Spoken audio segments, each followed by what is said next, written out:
Welcome to SicEm365 Radio, presented by IdealMRI.com. High-quality MRIs for $497 or less. IdealMRI.com. Vital over the top from Butler.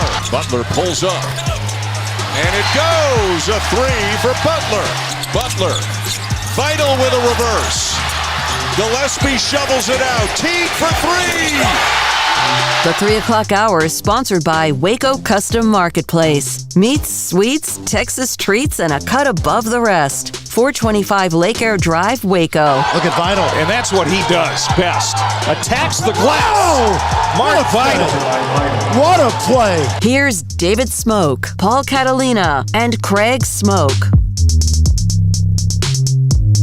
The greatness of the production of Zachary Burke. You just heard highlights to open up, which is now week 3, episode 12 of SicEm365 Radio. That's Craig Smoak, Paul Catalina, David Smoak, and my goodness, what a start to the show we have today. Jason King and the staff at SicEm365.com have released their all-decade men's basketball team, and man, there are so many things when you look at all the names, you're like, wow. We'll have that for you, and including Mark Vital, who earlier today put out on social media a video. What does that usually mean, Paul, when you see a video of a player? We've seen Jared Butler, Maceo Teague, and even Jason King yesterday said, hey, I wouldn't be surprised if Vital doesn't test the waters. That's usually a goodbye. It's usually a heartfelt goodbye that you're sending off. Craig? Yeah, it's usually a bunch of highlights. It's a laid-over voice or a voiceover of a guy talking about, growing up and his dreams and things like that. And then it pretty much comes to a close with the player announcing what school he's going to, or in Mark Vital's case, typically would announce, a decision to go try his hand in the pros. But, got a little swerve for once with one of these videos and actually an announcement about a return. So great news for Scott Drew and his basketball program, to be sure. Well, so Mark Vital, yes, now becomes the lead recruiter outside of the coaching staff for Jared Butler and Maceo Teague. Paul Catalina, you and I had a chance to visit with him just less than an hour ago. We'll have that today here in just a second. So Jason King releases, along with SicEm365 staff, the all-decade men's basketball team. The player of the decade. Now, a couple of asterisks here. Tweety Carter, the ruling was he's not a part of the all-decade despite the fact he played a semester in 2010. Yeah, there was a little bit of conversation about that, right? A lot of conversation. Jason was the one, kind of in charge of the team, so to speak. He was sort of the lead dog on it, I guess you'd say, although there were contributions and input from other people. But Jason posed the question to us of, what do you do with a guy who was clearly a really good player and would be deserving of this all-decade honor? However, he only played a semester technically, and not even really a full semester if you think about it, because once the tournament was wrapped up, I don't know if he was still going to class every day and doing all that. So at best, a semester, and we all just kind of gave our thoughts and came to the conclusion that, that's just not enough for consideration, and so that's why a guy like that, who was only around for a semester, would be left off a team for those who may be curious. Yeah, and, Epe Udo was there, yeah, so those are two. But yeah, and it was I almost said, because I thought Tweety Carter was so amazingly good, but again, he was only there for a semester, and there were guys who played multiple seasons, right? In that, and even guys who probably not on the first team, but Cherry and Pierre Jackson was fantastic for Baylor. He was, until this season, I probably had not enjoyed watching a single player play as much as I did watching Pierre Jackson. Yeah, the only problem with him was he just didn't always have a lot of help around him, right? And sometimes it was just too much Pierre, or all you had was Pierre. But no, he had some good players around him as well. But he was a showtime guy, to be sure, and a lot of fun to watch. But yeah, that was one of the determinations made with that all-decade team. But we've got the list ready for unveiling, and you can go over to SicEm365.com right now and check it out in full. Is that a premium thing? I don't think so. I don't know, but I'll check.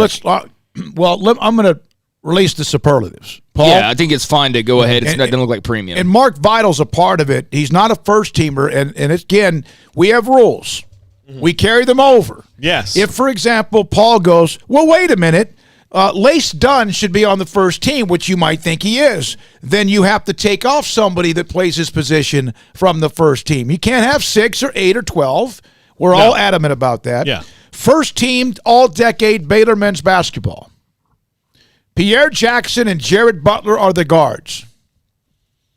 Okay. Torian Prince, kind of a swing. Mm-hmm. Jonathan Motley and Quincy Acey inside. Yes. I completely agree with this. So, Lace Dunn. By the way, would you like some Lace Dunn trivia?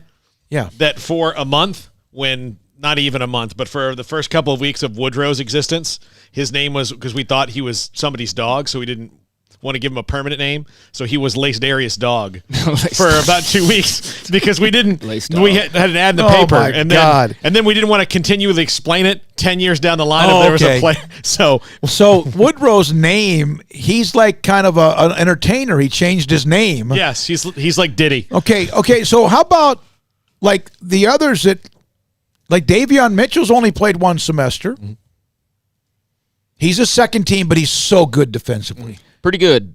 Mark Vital, Lace Dunn, Davion Mitchell, Corey Jefferson, Freddie Gillespie, second team. Third team, Manu LeCompte. Forget about him, right? You forget. Mm-hmm. Brady Heslip, Royce O'Neal, Isaiah Austin, and Rico Gathers. And on the team, those that don't make the team include Teague, Wayne Ishright, Perry Jones III, Makai Mason. That shows you how good they've been. Yeah.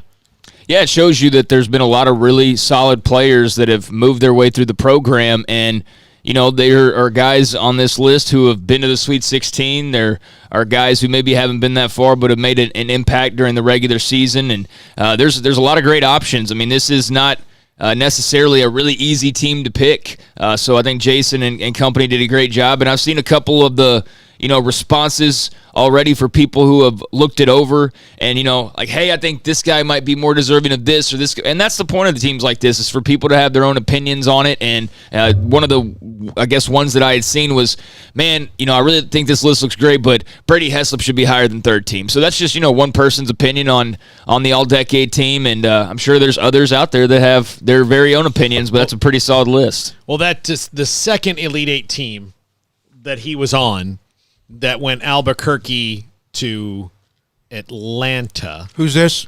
Brady Heslip. Yes. He was the X factor of that. Yeah. Mm-hmm. He was certainly, he wasn't the engine or anything of that team, but the fact that at any given moment he could make 5 threes and then all of a sudden the game's blown open and he had his little 3 goggles that he threw up. Brady Heslip was, and I remember watching him when he was a redshirt just go through layup drills and things, thinking, man, this transfer rule has got to be killing Scott Drew, because the kid would just stand out there and just poof, just without poof. Much effort. Can you imagine? And again, they have great guards now, but with Heslip and Butler, oh my gosh, that'd be pretty salty. And by the way, I did get word. Yeah, it's a free article up, so you don't have to worry about being a premium. I've already ruined it if it wasn't. And great job from Jason King. He really grinded on this, as did Ashley and Brian and Colt and Grayson and all of us that we kind of gave our feedback on this. So Mack Rhoades today at 4:20. We will have Dr. Brett McCabe, a sports psychologist who spoke to the Baylor football staff earlier this year. He's going to join us at 3:30. We'll have Mark Vital in a minute. Also today, former 18-year NFL veteran Steve Berline, who was a part of the Cowboys team.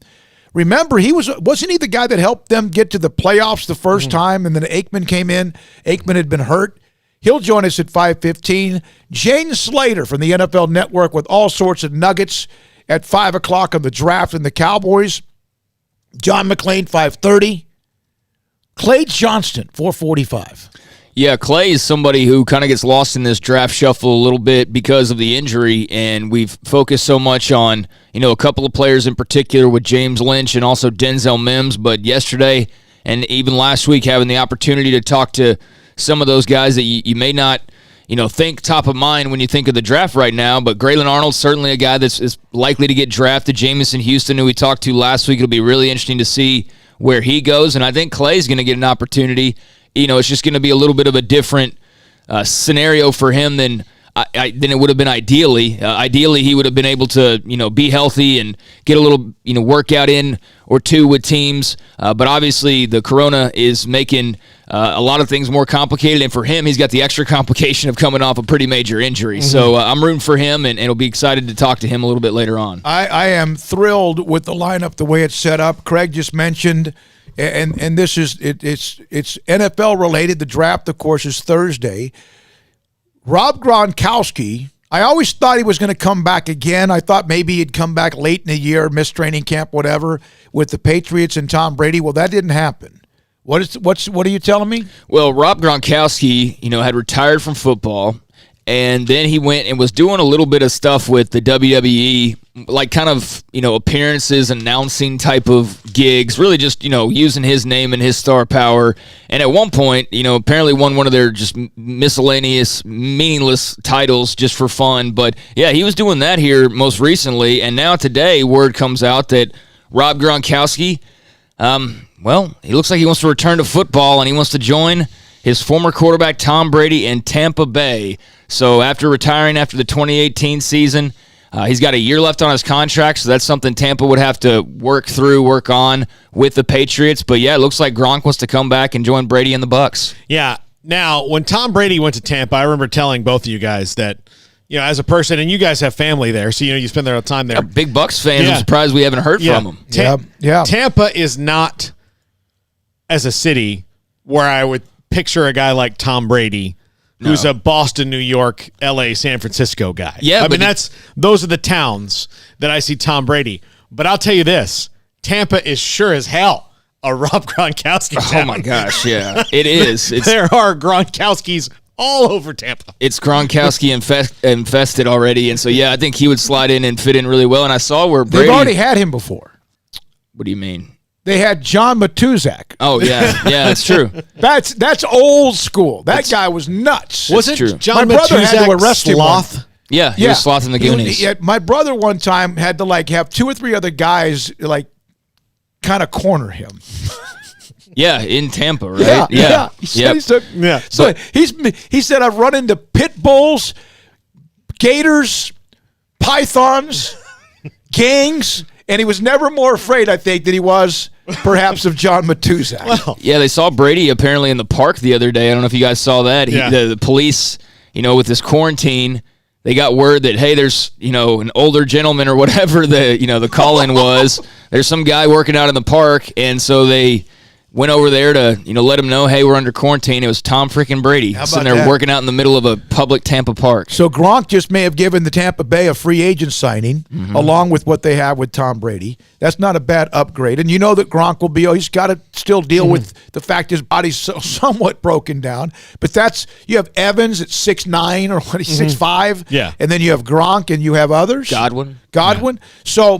So that's going on today. Man, we hope you've had a really good day so far today. And this is SicEm365 Radio, and we hope to bring you a great time in the next 3 hours. By the way, you know why we haven't heard from Oliver Luck yet? Why is that? Because he's suing Vince McMahon. Is he really? Oh, yes, really? He is. Yes. For what? You know what? Nobody jumped in more than he did. Well, if you look at what he was making, what was he making? $1 million? No, far more He than that. He invested interest in the league. Yeah. He had a piece Oliver of the league. Luck, who's a very smart man. Was he a Rhoades Scholar? Am I thinking somebody else was? Maybe they may just outkick my coverage on that. Luck wholly disputes and rejects the allegations set forth in the termination letter and contends they are pretextual and devoid of merit. So he's arguing against his firing, is what you're saying, right? Yes, of everybody's firing. So, well, I knew I'd seen where he was making pretty good money, and the article that I pulled back up was saying that as of 5 days ago, the reports were Oliver Luck was getting $20 million guaranteed from the XFL. Wow. So, Wow. Yeah, slightly more than $1 million, and you can see why maybe he wants to legally fight for some of that. Yeah, file for unemployment. Yeah. Well, join the party. There's a lot of people doing that. So when we come back, Mark Vidal scared the living hell out of Baylor basketball fans and nation. And then I even had, after I retweeted what he put up, 2 or 3 responses immediately were, oh, my God, good luck with your decision. We love you. So they weren't even listening or watching because they're so – Mark Vidal will come up next with us. And then Dr. Brett McCabe, who has been working with the Baylor football staff as a sports psychologist. He's a tie-in to LSU. He played baseball there. I think he got his master's there. So Dave Aranda knew him there. He'll join us at 3:30. This is SicEm365 Radio. At Ideal MRI, we feel blessed to be a part of the Waco community. We're a small family business here in Central Texas. At times like these, the cost of healthcare has never been more important. And unfortunately, significant illness and injuries still occur. That's why Ideal MRI is open and here to serve you through this difficult time. If you need an MRI, ask your doctor about Ideal MRI. You can schedule online in minutes at idealmri.com or call 833-IDEAL-MRI. And please, remember to follow CDC guidelines and practice social distancing. Stay home, except for the essentials, and be safe. Together, we'll get through this.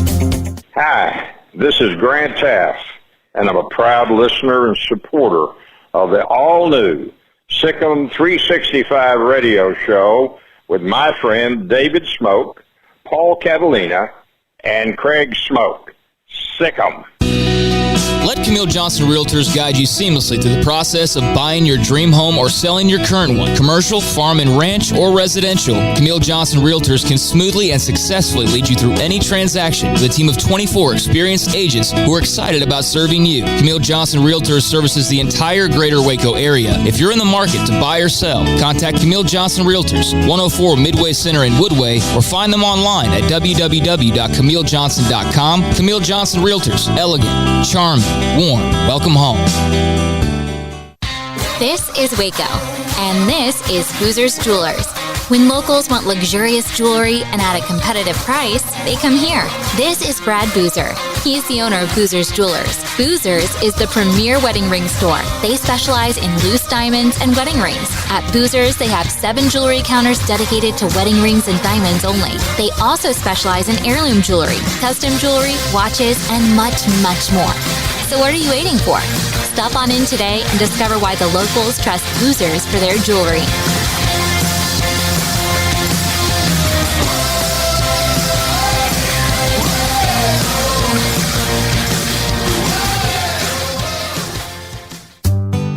In this day and age, you must be able to change how you do business. Think outside the box to ensure that you service your customers. And at Waco Custom Marketplace, we've created our own drive-thru for your Monday, Wednesday, and Friday shopping needs, 10 a.m. to 6 p.m. So you can still order and enjoy from our great butcher shop and bakery, including 2 pounds of 8-ounce salmon fillets for $24.05, 2 pounds of 4-ounce catfish fillets for $4.90, sliced ham or turkey, American cheese and smoked sausage, fresh chicken breasts, 3.5-pound whole chickens, sliced bacon, boneless pork chops, 80/20 ground beef, 4 pieces of sirloin steak or 4 pieces of ribeye steak from $19 to $35. Marinated beef or chicken fajita meat plus a loaf of bread. Fresh carrots in Idaho or red beef potatoes or white onions. Pinto beans and white rice, flour tortillas. So the great product, customer service, and tradition continues at Waco Custom Marketplace with a drive-thru only Monday, Wednesday, Friday, 10 a.m. to 6 p.m. Waco Custom Marketplace, 425 Lake Air Drive in Waco.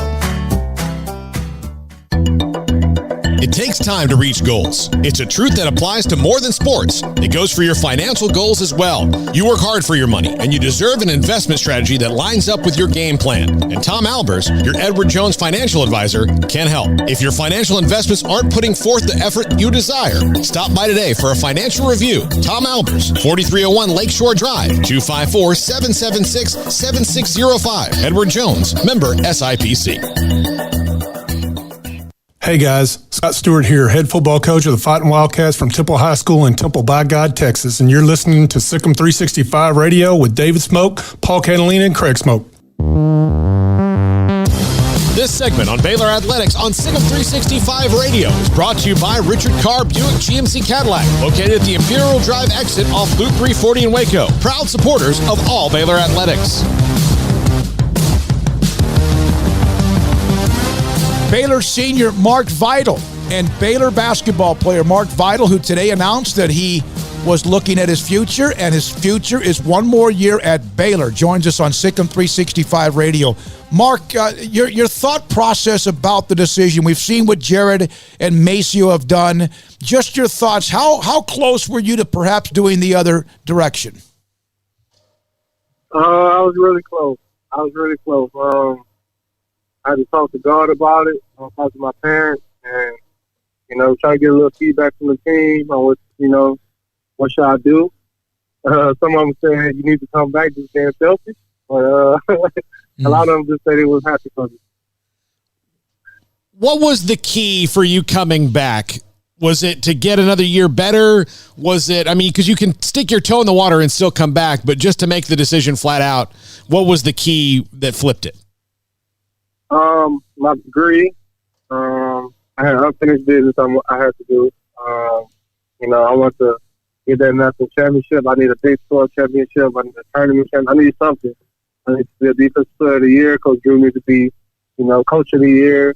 It's just so much stuff that plays into it. And I also need to develop as a player also. I still got to learn how to shoot my three.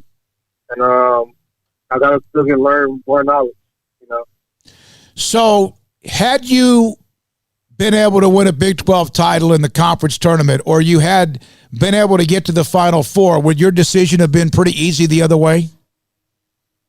Probably. I just have to pray on it again. It's probably the hardest decision I made. Like, it felt like I was making a choice to go to college again. Mark, you're a guy of great intensity out on the court and someone who is very passionate. I would imagine that you don't enter into decisions lightly, do you? No, it was hard. What does this mean now? Who's the first, other than family, and I know Baylor basketball basically is family, but other than your blood, who was the first person you spoke with? What was their reactions and a reaction of teammates as well? The first person I talked to was God, because I was like, "Thank you, God, for giving me the knowledge of what I need to do." And I woke up and I called my mom. I said, "Mom, look, this is what we're gonna do." And she was screaming. She was so happy. She was so happy I was going back to get my degree. She wasn't even focused on the sport. She just like, "You getting your degree. You're gonna be the first in the family to do it," and that motivated me so much. What did Coach Drew say? Let's go. God. They trying to call me. They trying to call me on a FaceTime call right now. That's coach style. So I'm gonna use this as an excuse. I'm Coach Drew. Right now, if you hear me, I'm on an interview. So don't be mad at me. Yeah, okay, Coach, I know he's your player, but let us have another couple of minutes with Mark Vital, who today made it official that he's coming back. He's going to spend his last year, another year at Baylor, with unfinished business, a degree, plus much more with success. So now, how much do you become the lead recruiter on Maceo Teague and Jared Butler? I'm gonna send them flowers, chocolate, and I'm trying to send them some dinner. And hopefully I can help them out.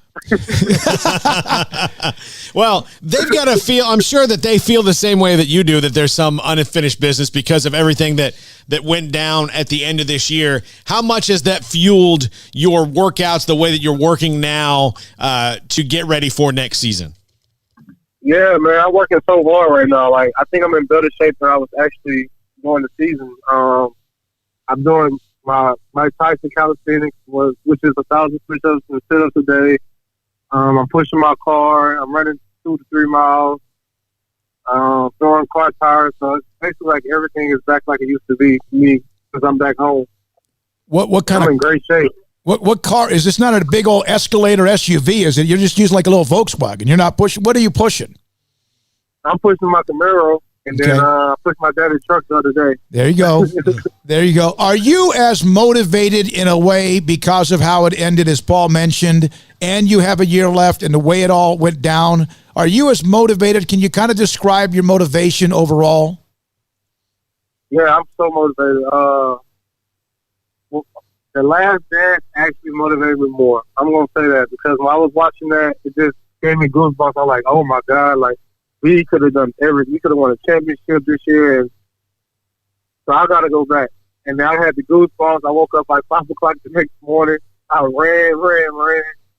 So, and Coach Drew's is ready for us to, win some games. So I'm ready.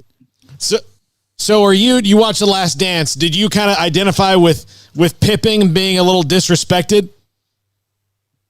Yeah, it was kind of strange to me. I didn't realize that. I'm young, so I grew up on Kobe and LeBron, so me really just watching Jordan and really understanding that team is actually crazy. And I feel like, at the time, I guess there was a lot of money spent, I guess. And but then he realized he was getting underpaid, and it's crazy. Yeah, it really is. It's a great documentary or series. And I know you got to go. I know Coach Drew and staff are blowing up your phone. You have something you want to say, Mark, to Baylor Nation? Because I know that with Maceo and Jared at least still looking at what their options are, that your news, when they probably saw the video, were like, oh, no. What do you want to say to the fan base of Baylor men's basketball? I'm going to say this. I'm sorry for trying to make it seem like I was leaving through the video. I know some of y'all clicked on the video. It's like, oh, my God, what is about to happen? Built up a lot of suspense, but I'm coming back. Mr. 95 coming back. And I'm going to try my best to get my other two brothers on board. I'm trying to send them some flowers and some chocolate. So, y'all pray for me. Thank you, Mark. Thanks, Appreciate Mark. it. Appreciate your time. Good luck. Thanks for your time, and we'll talk to you soon. That's Baylor Senior Mark Vital on SicEm365 Radio. At Ideal MRI, we feel blessed to be a part of the Waco community. We're a small family business right here in Central Texas. Our goal is to bring down the cost of healthcare while maintaining high quality. In today's world, the cost of healthcare has never been more important, and unfortunately, significant illnesses and injuries still occur. That's why Ideal MRI is open and here to serve you through the difficult time. We offer premium MRIs just like a hospital with state-of-the-art technology and specialists, but you'll pay less. Sometimes thousands of dollars less, whether you're using insurance or not. At Ideal MRI, we accept most insurance and there are no hidden costs. We even offer financing. Everything's included in the price, and more importantly, you'll not get a bill in the mail later on. So if you need an MRI, ask your doctor about Ideal MRI. You can schedule an appointment safely from home, online in minutes at idealmri.com, or give us a call, 833-IDEAL-MRI. And please remember to follow CDC guidelines and practice social distancing. Stay home, except for the essentials, and be safe, and together we'll get through this at idealmri.com. We are facing some unique challenges at this time. We want to do our part to support not only our community, but our medical providers who are really overtasked right now. Governor Greg Abbott has required dental offices to postpone all elective dental procedures, but still be available for dental emergencies. At this time, dental emergencies are those that are defined as something that would make somebody consider going to the emergency room for treatment. We're offering to see you at our office Tuesday, Wednesday, and Thursday from 8 to noon, and we will waive all fees. We're doing this to support the community and support the medical system. This will allow the overtasked medical community to focus on the truly needy at this time. In the midst of what seems to be so much gloomy news, we want to send a positive signal of our faith in our community and in each other. We're all in this together. We're all in this together. We are all in this together. We're all in this together. We are all in this together. We're all in this together. We're all in this together. We are all in this together. We're all in this together. We're all in this together. We're all in this together. We're all in this together. We're all in this together. We are all in this together. We're all in this together. We're all in this together. We're all in this together. Thank you and God bless.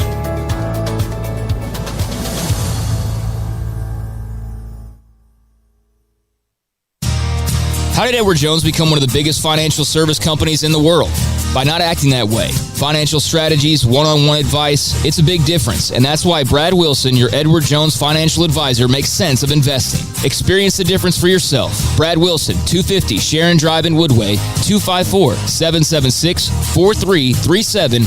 Edward Jones, member SIPC. Hi, this is Jeff Hume, head football coach at Midway High School, and you're listening to SicEm365 Radio with David Smoak, Paul Catalina, and Craig Smoak. Hey, this is Bryce Petty, former starting quarterback and two-time Big 12 champion, and I know firsthand the importance of being in top shape both on and off the field. So listen up, men. If you're feeling beat down day in and day out and looking for that high-performance edge that separates the men from the boys, then look no further than the Petty Clinic Low T in Waco. Petty Clinic is a comprehensive men's healthcare clinic with an atmosphere catering to men. Board-certified Dr. Kent Petty has a special interest in offering the highest quality medical care to men of all ages. Some of the services offered include screening and treatment for low testosterone or thyroid, infertility, high blood pressure, diabetes, high cholesterol, sleep apnea, while offering comprehensive wellness exams and complete men's health lab panels. High performance men, remember, it's not just a Petty thing. This is Bryce Petty, encouraging you to reach out and Google search Petty Clinic Low T or go to pettycliniclowt.com and get your complimentary lab screening today.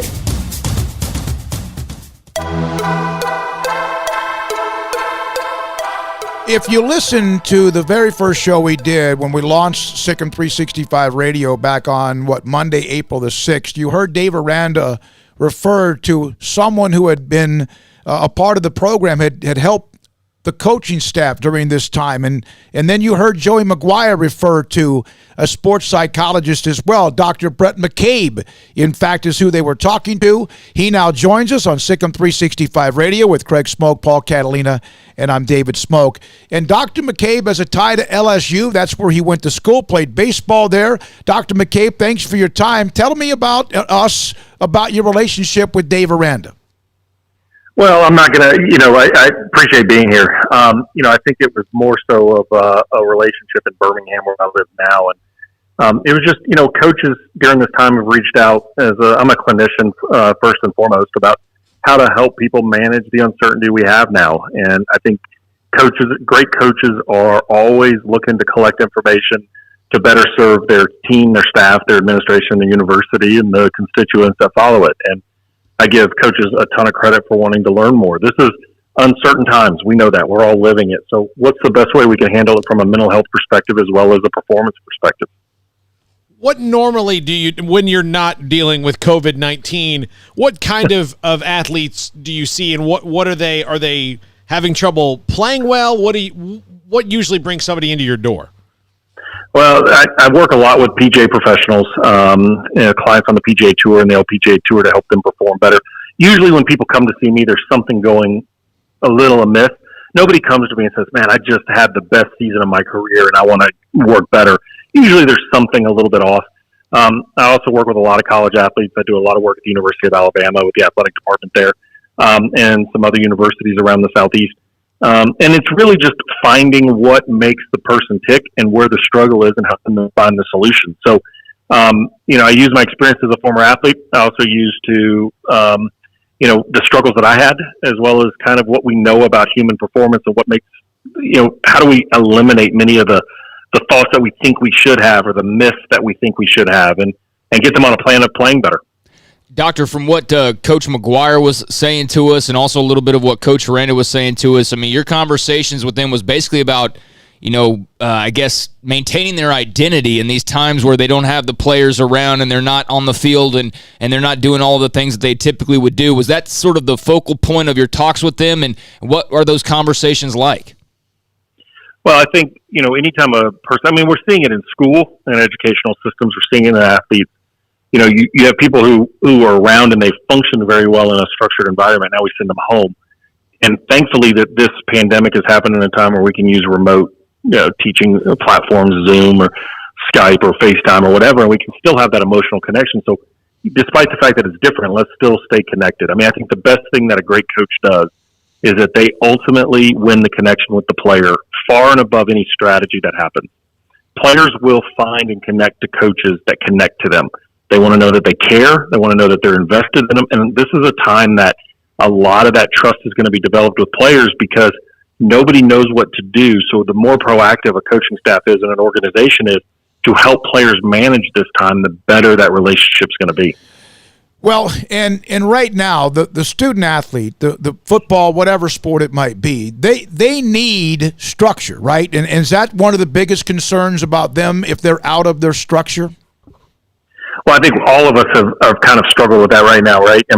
We forget what day of the week it is, and we forget, we don't have the natural sporting events to happen during the week to give us that structure as well as showing up to work. And so we know that the mind needs structure. We don't really like it, but we thrive under it. And so having a continuity, regular meetings, regular times to exercise, get up, do your academic work in the morning, do your physical training in the afternoon, and not allow the clock to run wild. Instead, create structure. It'll also help your mood during that time. We don't want people to get stuck with the anxiety and the depression that's going on, and that I feel and I'm concerned about as a psychologist coming down the road. If people feeling just listless a little bit, and really having purpose, we can find the purpose not on the big things, but on the little things that we do every day. So simple as getting up and making your bed in the morning. For a lot of times for a college athlete, not sleeping till 10 or 11 o'clock in the morning, getting up at 8 and getting moving is a very, very big thing to have that structure and create that purpose immediately. One of the things I read at the beginning of this about was giving advice to people working from home, and the advice just to people, you could be a lawyer, could be, an accountant or whatever. It said, don't work in your pajamas. Like, get up and you don't maybe have to put a suit on, but get dressed like you're going to leave the house. And that's kind of a weird psychological boost, isn't it? Oh, it's fantastic. And I'm glad you brought that up. I laughed when you said it because it's so true. I've seen the social media of people saying I'm going into my work pajamas.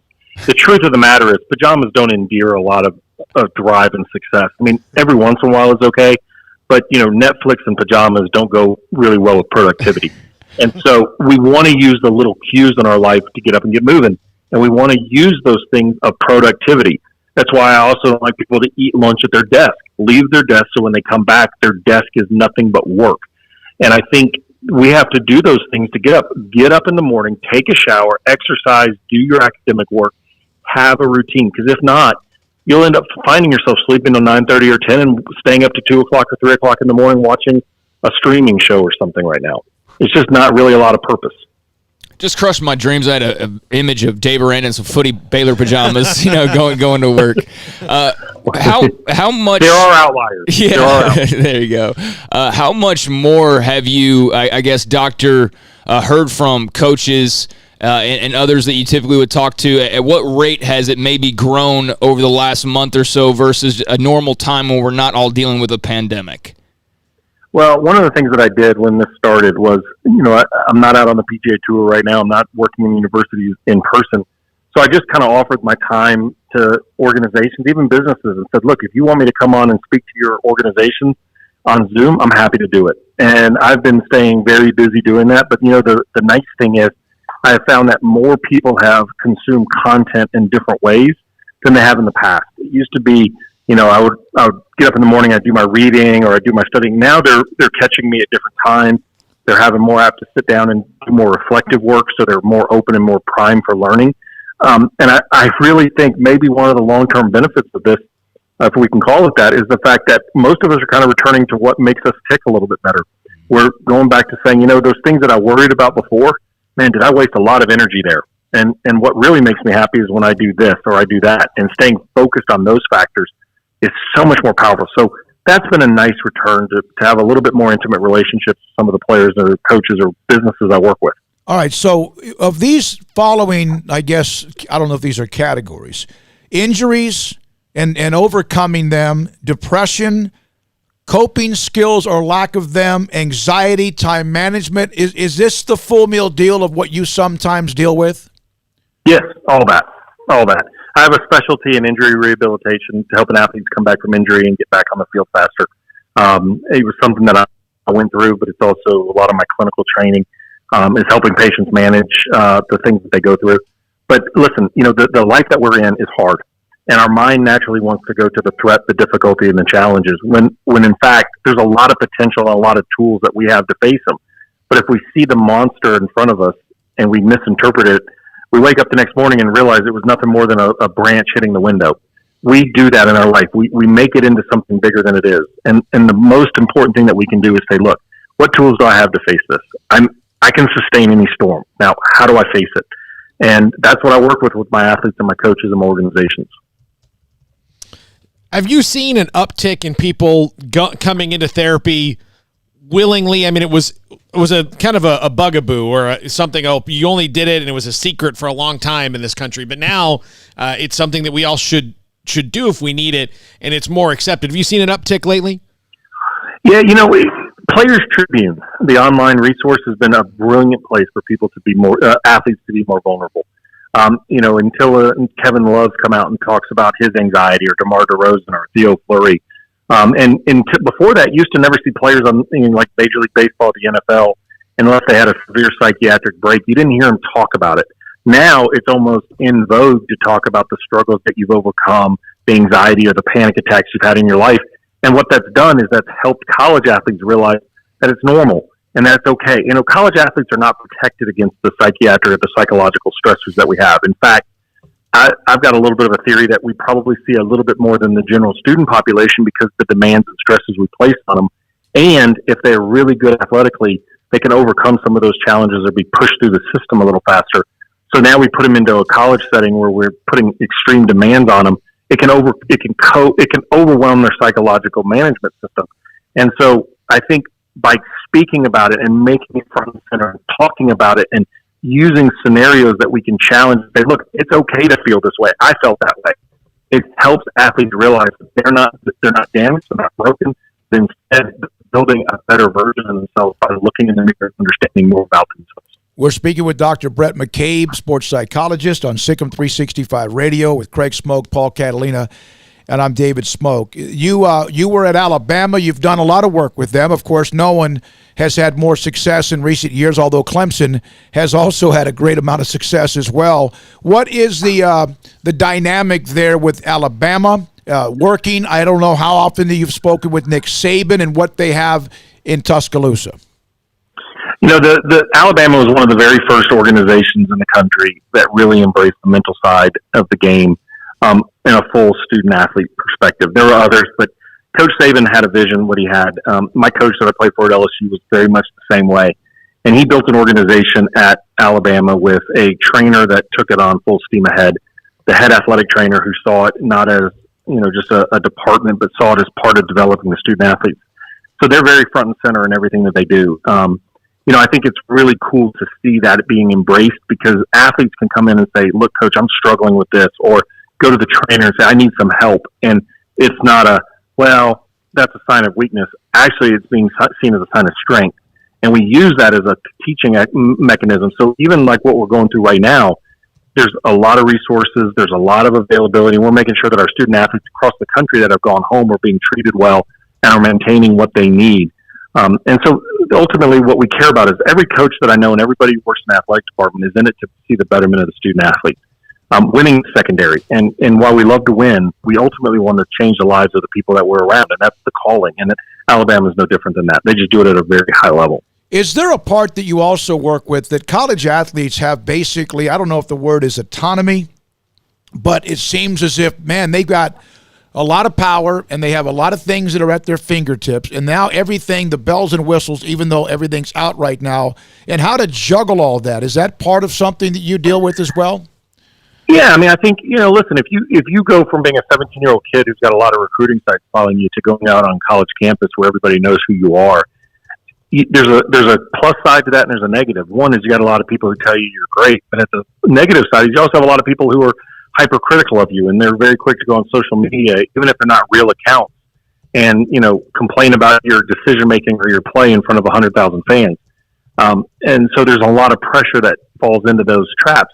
The big one though is how to manage their schedule, and student athletes have to become professionals when they're out there, learning how to manage going to class, getting your homework done, going to film study, taking care of your body and getting on the table and getting your rehabilitation or your prehab. Going to strength and conditioning, and then also managing the family demands and the societal demands. That's a lot of times where players crack a little bit is because they have so many demands on them, they don't know how to deal with it. And for many of them, they've never been in a situation like that. So you have to educate them and teach them and give them those skills and realize there's very few of them understand it as a freshman. But by the time they leave, they become professionals at it. Dr. Again, Brett McCabe with us on on SicEm365 Radio. We mentioned Dave Aranda and your thoughts about his opportunity. He was hired, of course, Matt Rhuades for the NFL. Coach Aranda, it seems like the transition, despite what we have today, has been very smooth. Your thoughts about the opportunity and his opportunity now to be a head coach? Well, having observed him from a distance and having a little bit of time to chat with him, but also knowing someone in his circle, I think if I was a Baylor fan, I'd be very, very excited about the man that you have there leading that organization. The care he has for student athletes, the interest that he has is extremely high. Obviously, you had a lot of success recently, and you've got a great culture over there to win and develop athletes. So I think you're in good hands. I think it'll be a fun journey to watch. But ultimately, it always comes down to me for players and for the coaches is to realize, what do you want them to become? You want them to become, warriors on the field, to find and overcome their own insecurities and to fight for an ultimate goal and to believe what they can in themselves, but to also put a foundation in place in their life that they can grow and have success long after their football career is done. And I think you got great hands there and Coach Aranda. Hey, Dr. McCabe, thank you. I love what you're doing. Thanks for your time. Appreciate it. Dr. Again, Brett McCabe with us on SicEm365 Radio. And Dave Aranda kind of alluded to him, and then Joey McGuire did as well. And he spoke to the football staff as they entered what is the unknown, and we didn't know how long either.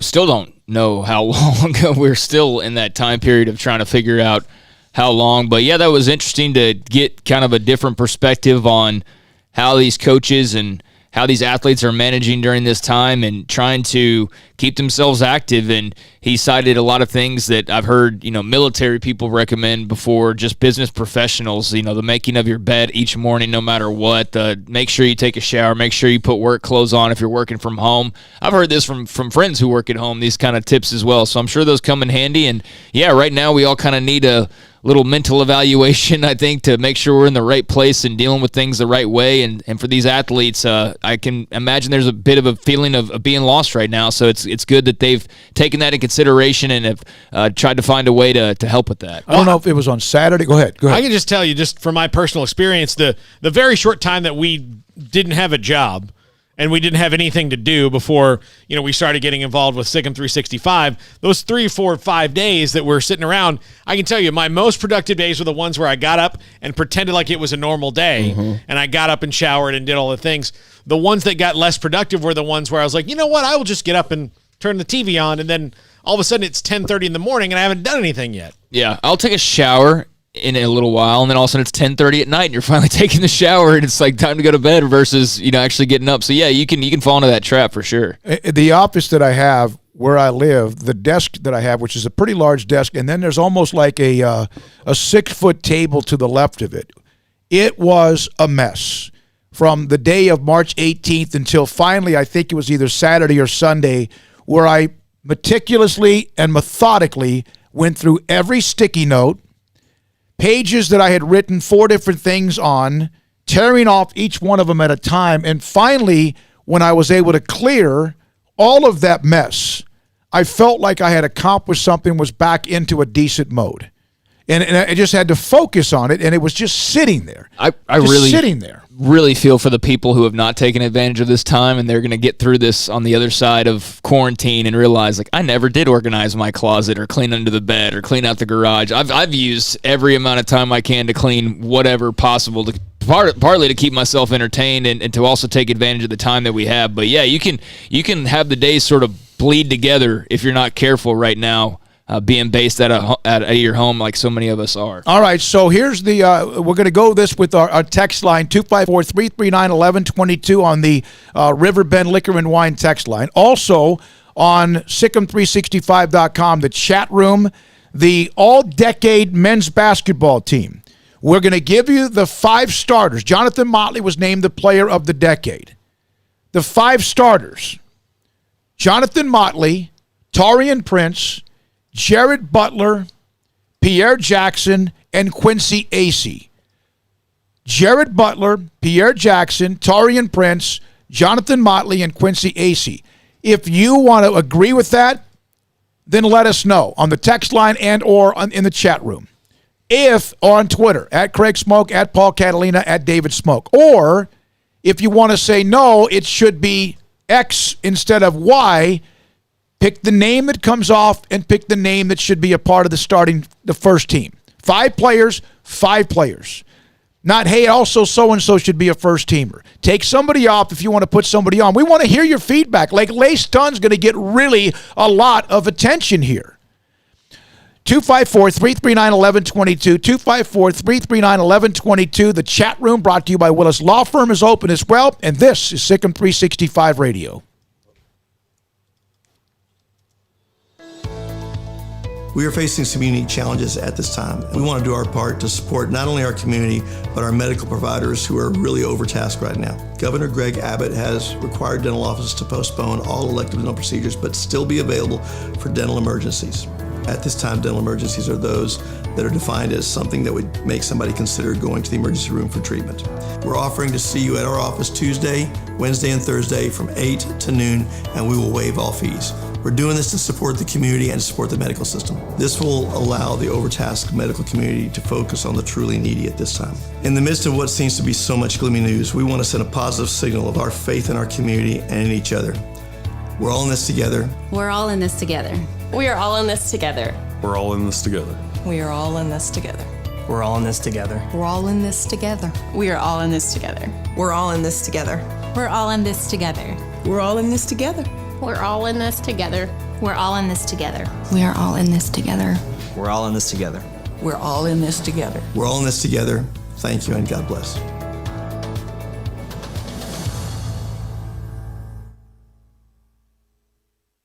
Waco, Texas, our city of remarkable growth and opportunity with an even brighter future ahead. What makes it all work is our people living, working, and growing together. And we're proud to be from here, helping and serving the community we call home. We are the First National Bank of Central Texas, taking great pride in being locally owned and operated. Come see us at any of our 5 convenient locations. That's the First National Bank of Central Texas, member FDIC, and equal housing lender.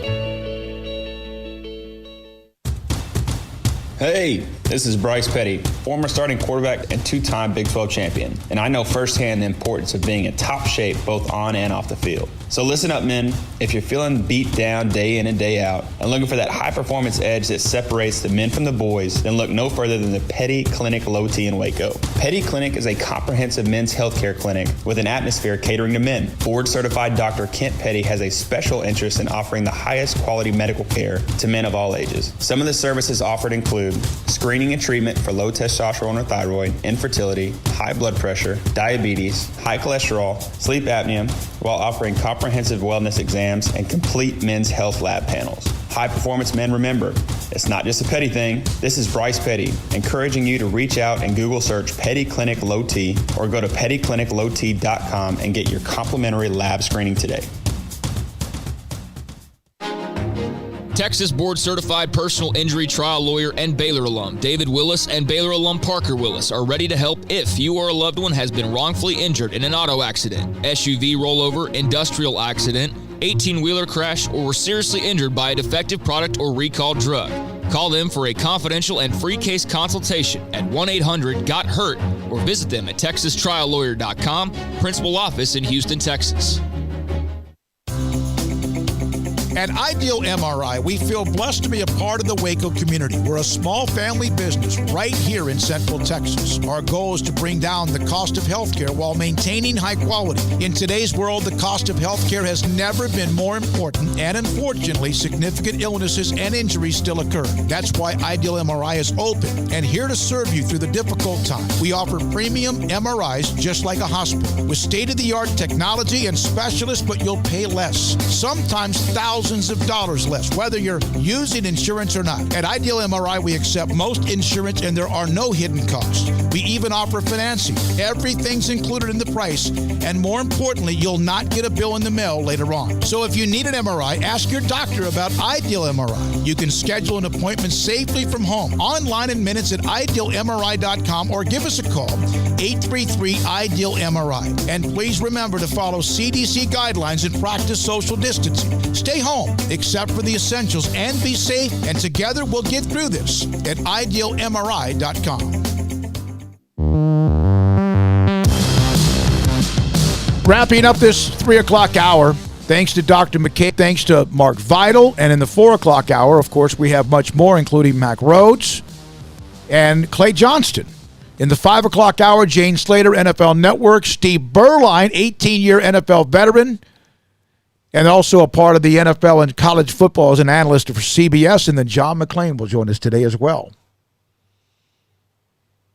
got news on Rob Gronkowski, and after saying just a little while ago that he would be willing to return to the NFL and become a member of the Tampa Bay Buccaneers, reunited with Tom Brady. Well, it didn't take long. Gronk is going to be a Tampa Bay Buccaneer. He has now been a part of an agreed-to trade.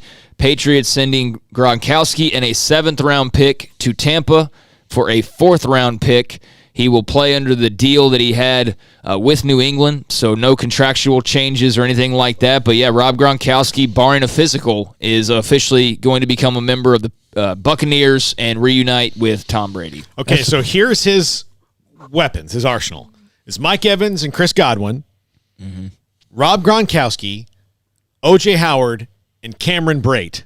And I would not be surprised to see them add a younger 3rd wide receiver in the draft at some point. Ronald Jones is the starting running back, and he had a slight uptick at the end of the year. Of course, he's from Dallas and played at USC.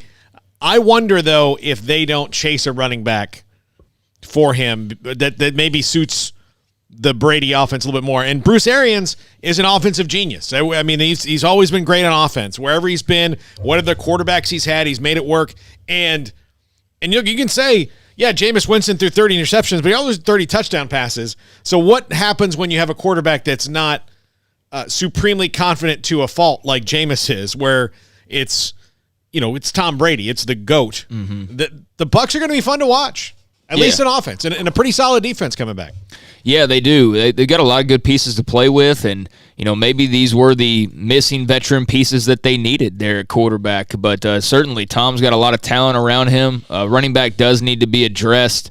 I liked Ronald from just following him during his college career and being a Texas guy and seeing his output every week. But they can definitely afford to upgrade there. He only had about 725 yards last year, which you could certainly do better than. Their 3rd leading rusher was Jameis Winston, just to give you an idea of how not potent that rushing attack was. So, yeah, they didn't have a back sniff 1,000 yards, and then Peyton Barber's their other running backs, and the two combined barely scratched 1,000 yards. So, yeah, that's the area I would expect them to pursue maybe this weekend. Gronk makes a difference in the red zone. That's where he is so dangerous. Doesn't mean he didn't catch a 40-yard right down the hash marks, but that's where, and you could almost tell with New England what a struggle that was. I don't know what their red zone average or efficiency was, but that's to me where you would really miss him. Yeah, they're in 3rd and 9. It's 3rd and 9. You can't cover the guy.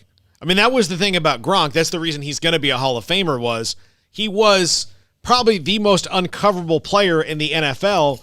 Because he is so fast for a guy that's his size, and he's so tall and big and long, there's not somebody you can put on him. Yeah, he's a big dude. Wide and large and tall and bulky and good. He's not just big, he's really, really good. By the way, most of the debate on the all-decade team with Jason King and the staff has been whether or not you should have included Tweety Carter in the one semester, but he was probably an all-decade the decade before, and so it's kind of give or take. But it just goes to show you the depth of the team when you're having names like Perry Jones III, Mekhi Mason, and others who don't, Ish Wainwright, who don't even make all 3 teams. Tweety and Epe Udoh. I mean, Epe Udoh was the 5th, 6th pick in the draft or whatever he was. Yeah. So, all right, on the Riverbend Liquor and Wine text line, I've gotten so much done on my to-do list. It's crazy, mainly never-ending home projects from Chris. Yeah. Also from the 254, Vital made my trip to Indianapolis Final Four look a lot better with him returning now. Need others to return. That's from Matt in D.C. And on the Willis Law Firm chat room, a lot of people commented on the guest we just had with Dr. McCabe. Here's from Gift Bear. Smokey, quick clarification for the all-decade team debate. Are we talking about 2010-11 season through the 2019-20 season? Because Tweety was 2009-2010, which to me is more of the decade before. It's really kind of... Yeah, I think we must be focusing a bit more on 2010-11 being the start, as it should be, I think, because, a lot of that 29-10 season is 2009, so it wouldn't apply. Right. So coming up next, we'll have the start of the 4 o'clock hour. 2 guests, Mack Rhoades and Clay Johnston, as he continues to kind of do everything he can to be able to get into camp, maybe get drafted late on Saturday. If not, he'll be an undrafted free agent. This is SicEm365 Radio. How did Edward Jones become one of the biggest financial service companies in the world? By not acting that way. Financial strategies, one-on-one advice, it's a big difference. And that's why Brad Wilson, your Edward Jones financial advisor, makes sense of investing. Experience the difference for yourself. Brad Wilson, 250 Sharon Drive in Woodway, 254-776-4337. Edward Jones, member SIPC. In this day and age, you must be able to change how you do business. Think outside the box to ensure that you service your customers. And at Waco Custom Marketplace, we've created our own drive-thru for your Monday, Wednesday, and Friday shopping needs, 10 a.m. to 6 p.m.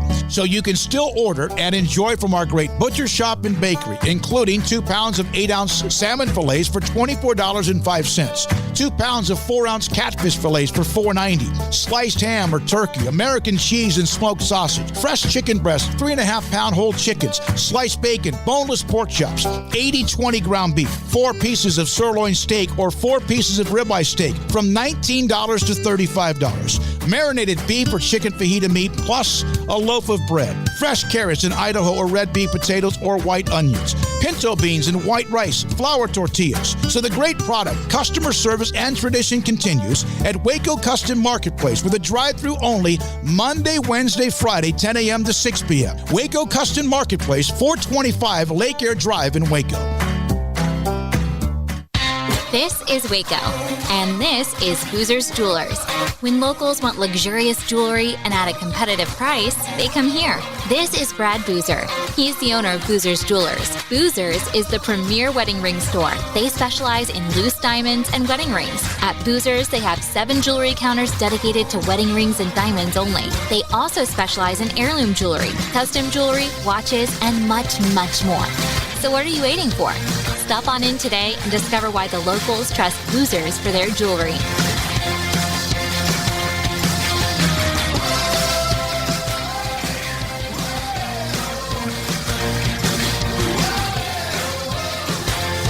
Y'all listen up. Let me tell you something about group meals from Rhoades Barbecue. It's got all you need for all the folks you gotta feed, smoked meat, sides, and more. There's everything down to the tablecloth, just like the one that you see at the store. At a bridal shower, it's better than flowers. And a long distance meeting, it'll pass the hours. It'll feed all the cousins at a family function. It's better than potluck at a church luncheon. Next time you need to feed 10 or more, call and order a Rhoades group meal. Next in line. Southwest Sports Medicine and Orthopedics, the team physician of Baylor Athletics. Our doctors specialize in the diagnosis and treatment of any and all sports-related injuries, celebrating over a decade of service in Central Texas. Our doctors are equipped to handle a wide range of issues, whether it's your foot or ankle, orthopedic spine care, your hand or wrist, knee and shoulder pain, or if you're in need of our arthritis or total joint clinic. Trust the doctors that Baylor trusts. Southwest Sports Medicine and Orthopedics. Our goal is to get you back in the game. This is SicEm365 Radio. The 4 o'clock hour is sponsored by Boozer's Jewelers, the wedding ring store, specializing in custom jewelry and repair, all in-house. Brewer wants a bunch, left side, got it! Touchdown, Denzel Mims! Now back to SicEm365 Radio, presented by IdealMRI.com. Your health is important, so is your budget. Here's David Smoak, Paul Catalina, and Craig Smoak. Baylor Director of Athletics Mack Rhoades will join us in 15 or so minutes, and then Clay Johnston, as he awaits the NFL Draft, will join us at 4:45. SicEm365 Radio, Ideal MRI, our title sponsor. Thanks to Petty Clinic, Low T. Thanks to Boozer's Jewelers, the First National Bank of Central Texas, Waco Custom Marketplace, Camille Johnson Realtors, Edward Jones with Ben Erlinson, Brad Wilson, and Tom Albers, Riverbend Liquor and Wine, Lance Donaldson Realty, Christy London Personal Trainer, Westdale Real Estate and Asset Management, Rudy's Country Store and Barbecue, Stonewood Dental, McLean Group, Milo All Day, and the Tyler Candle Company, along with the ones that added to us, Willis Law Firm and Richard Carr Buick GMC Cadillac, and Craig will have something on them momentarily.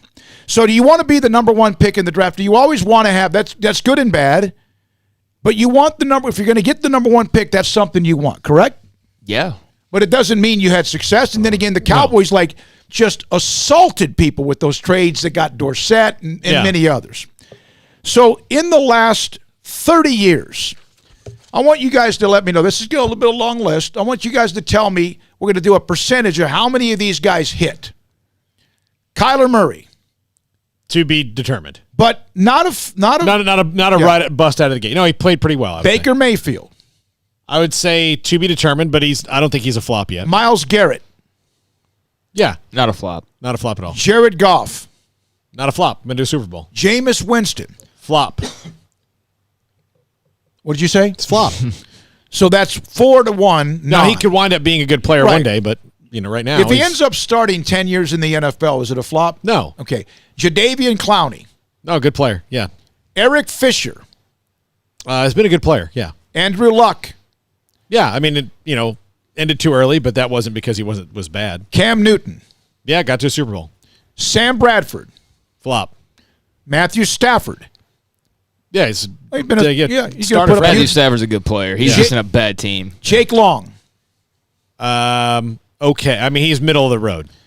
Jamarcus Russell. Big time bust. Mario Williams.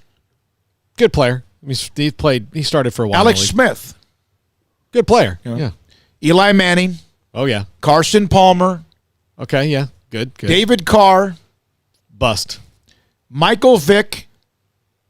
Not a bust. I mean, that was a weird career, but not a bust. Yeah, very weird career. Yeah. Courtney Brown. Bust. Tim Couch. Bust. Peyton Manning. Not a bust. Orlando Pace. Not a bust. I think they should be bust or has a bust. And those are guys who Hall of Famer. Keyshawn Johnson. Yeah. Kajana Carter. Whoa, big time bust. Dan Wilkinson. He's a good player, yeah. Drew Bledsoe. Good player, yeah. Steve Empman. Yeah, that one, I don't know. I mean, he played for a little bit. He didn't live up to the first pick in the draft. Russell Maryland was very good. Yes. And Jeff George put up some numbers. He never led a team, I don't think he ever played too much in the postseason. Jeff George was his own worst enemy. Yeah. Okay. So of those, there's 30 of them. I'd say, what do you think, like 6 or 7 or like Couch? And how many of those Stan Bradford happen to be for the same two organizations? Oh, my God. The Bengals and the Brown Browns. and Couch were with the Browns. Mm-hmm. Bradford with the Rams. Jamarcus Russell with the Raiders. Empman with the Colts. And I maybe Kajana Carter was the Bengals. Kajana Carter with the Bengals, yeah. And then you look up and you see how many times the Colts have had 4 of the last 30 number one picks. The Browns have had 1, 2, 3, 4. I thought there was many more than that. But this is the number 1 overall pick. They've had other number 1 picks, first-round picks, just not. And, of course, it has a San Diego Chargers logo next to Eli. I think it just goes to show you that there's a very small percentage of number 1 overall picks that are Hall of Fame guys, and there's a pretty equal percentage, maybe lean more towards solid player versus outright bust, but there's not a lot of great players that were just mentioned. There's a lot of really good players or players who are pretty good, but there's not a lot of Hall of Famers. There's a handful of those guys in 30 years' time, so it just goes to show you that, yeah, you can find a guy, but those great players are certainly not a guarantee there with the number 1 overall pick. And if you just go one more year back, the 1989 overall first pick was Troy Aikman. He's a Hall of Famer. So yeah. But I would say that the odds are, if that's in the last 30 years, we saw maybe 6 or 7 that didn't work out, 3 to 4 that were kind of and then the others, and again, there's a lot of to be determined because of Baker Mayfield and Kyler Murray, but I would think that both of them, I mean, they're not Elway or Peyton or Manning or Aikman, but we don't know. We don't know. I mean, what are we going to say? Kyler Murray can't do something? I'm certainly not going to do it at this point. So, yeah, he's got a long book still left to write before we make any determination on him. I'm far more worried for Baker and his situation in Cleveland than I am for Kyler in Arizona. By the way, from Brian Etheridge from SicEm365, the administrator, owner, partner, Empman never played, blew out his knees in the Colts turf real quick. On the Colts turf. Okay, yeah. So Coriat played more than he did. He played 3 years, 18 games. 9 was the most he ever played in 1 year. Yeah, Coriat, was he the second, or they had like the first and third picks, and they drafted Quentin Coriat from A&M, and he had a longer career. I think it was John Roper from A&M that fell asleep in the Cowboy meeting when he was there and got cut as an example. There was a little screaming going on when that happened. Well, no. So John Roper, it's my favorite story about Jimmy Johnson because Jimmy Johnson was candid about this. And somebody said, well, what if Emmitt Smith fell asleep in the meeting? He goes, well, I would have gotten a pillow, turned the lights down, and told everybody to shut up. Yeah. Get him some warm milk. Yeah, there was such a perception about Jimmy because he told a kicker who had asthma to get it to the asthma field, and he cut Curvin Richards. But that was all for show. However, he was a psychologist or whatever you want to call him. Yeah. And I think that's even what he majored in at Arkansas, and it still sent the right messages. Mm-hmm. He would use bit pieces to send messages to those that he thought were bigger pieces, but he also had a leadership, not issue. He had a core of leaders on that team that were, it's just insane how good they were. But it also means that the guys on the bottom of the roster are going to work that much harder because if you're at the bottom of the roster and all it took was you having asthma or nodding off in a meeting when it got dark, which could be an actual medical condition. Like some people have it. Could he get in trouble for getting mad at that today? I'm sure he could. Yeah. If you got cut, you could probably get your salary back if you just got a doctor to say, well, he's got narcolepsy. There's nothing, The Narco Society of America would be out in full force. All over him. But it was, look, if you got asthma and you tell the coach about it, maybe he's going to cut you for an example. So I'm going to work that much harder.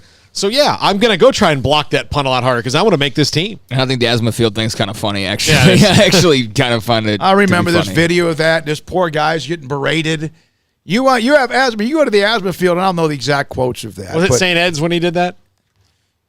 Yeah, I guess so. Yeah. It might have been at Valley Ranch. Now, yesterday, remember, we had the question about The Last Dance, and Rick Tellender from the Chicago Sun-Times was fantastic. Here are some of the responses of those who watched it. So far, so good. I never was an MJ fan, but respected him and why most were. I started watching basketball in '85, so I ended up being more of a Bird fan. I find the Pippen situation to be most insightful so far. Here's an excellent documentary. Can't wait for the rest. For us that knew and saw Jordan's greatness, it's unbelievable documentary. He's the greatest sportsman in this country's history. Highest rated in ESPN's history, by the way, of the documentary. The 63 on the Celtics with LL Cool J playing over the top was fantastic cinema. Best of my era. I'm older. I don't consider LeBron my era, but great inside look. The Bulls era was my most formative years in regards to sports. I really started getting into sports 12 to 14 years old, and that happened to be the emergence of the Bulls dynasty. And then one other one is phenomenal. MJ posters all over my walls. I wore MJ shoes, the 6th edition, I guess. I had a gold MJ basketball for hoops in the driveway. I loved it. Oh, from Deontay Epps. I was born in 91. During this run, I was just a kid who loved sports, but to actually see and understand what made MJ so great, to get the in-depth look inside of everything going on during the dynasty is amazing. I can't wait for the next 8 episodes. Deontay Epps will be here with us tomorrow? On Thursday. Oh, Thursday. Okay, yeah. Good. All right, so Craig Smoak, Paul Catalina, I'm David Smoak. If you had the first pick in the draft, and I know it's not really a very good question, who is the best player in the draft? I think it's Chase Young. I don't know. I think there's a lot of great candidates. It just really is. It's so dependent upon what you prefer, because you can make a really valid argument for one of the quarterbacks. I mean, if you said Tua, somebody could tell you you're wrong, but they can't prove that you're wrong right now. You could say one of the wide receivers because there's a really good percentage of those guys that could hit with the number of them that are going to be picked in this draft. You could say somebody on the defensive side, but Chase Young's a safe bet. But I think there's numerous candidates. Bama's going to have 6 guys in the first round and a half, that each one of them could end up being the next big star out of this draft. But, yeah, we have no suspense as far as number 1 overall goes. It's Joe Burrow, and he will be the next on that list that you were just reading off of. Guys who here in a few years will go, was he a bust or was he not a bust? And if he's not, then that's great news for the Bengals, who have had their fair share of bust at number 1 overall. If Chase Young's the best player, Washington has the number 2 pick, which somehow they'll mess this up. Who is going to be the best? Okay, of Herbert, Tua, and Burrow, if you needed a quarterback, which of those 3 would you want? I'd want Joe Burrow. Yeah, I would too. I think Joe Burrow has the he not only actually has the ability, there's a lot of things I want if I'm going to build a franchise quarterback, and he's got the ability to take all that in and deal with it. He's cool. He has that. He can be the rock star, but he can also be the guy next door. I like that in a quarterback. It's like Peyton Manning can be the guy who's on every commercial, but also he can be kind of just a goofball. Did you see the lead up to The Last Dance with a lot of these Peyton, whatever they call it? Yeah, and that's he's so natural at that. Yeah, and so Peyton like that. I think Joe Burrow could very well be that guy. He's really intelligent, and he's done it on the biggest stage in the toughest conference, in a really tough year this year with one of the best college football teams around him all time. So, I'd want Joe Burrow. And part of that is I would be splitting hairs with Tua, except for the fact that hip injuries scare me to death. Yeah, I mean, I'm fine with either guy. I don't want Justin Herbert if I'm in that position. I just think there's a lot more legitimate questions about him versus Tua or versus Joe Burrow. So I would eliminate Herbert from the discussion pretty quickly. And I'd lean Burrow, but I'd be more than fine taking Tua. I understand the concerns that people have, but I think it's probably a lot of that, pre-draft chatter that's a little bit overblown, and certainly some teams hoping that, the top 5 teams or so are looking at those headlines and growing concerned about potentially lingering injuries and in hopes that maybe he'll fall to them. So I think Tua is going to be just fine, and I think he and Burrow will be an interesting case study like Luck and Griffin were here in a few years to see who came out on top. Yeah, there's a lot of guys that are young. And not many come on, and they're Marino or Elway or Peyton Manning, and they have immediate success. Some might have to marinate like Troy Aikman, and then maybe those around him, and even Aikman or what RG3 did was he looked like a 10-year Pro Bowler, and then we know that went straight to hell. All right, when we come back, the Director of Athletics at Baylor, Mack Rhoades. This is SicEm365 Radio, and Paul Catalina, Craig Smoak, and I'm David Smoak. We'll be right back.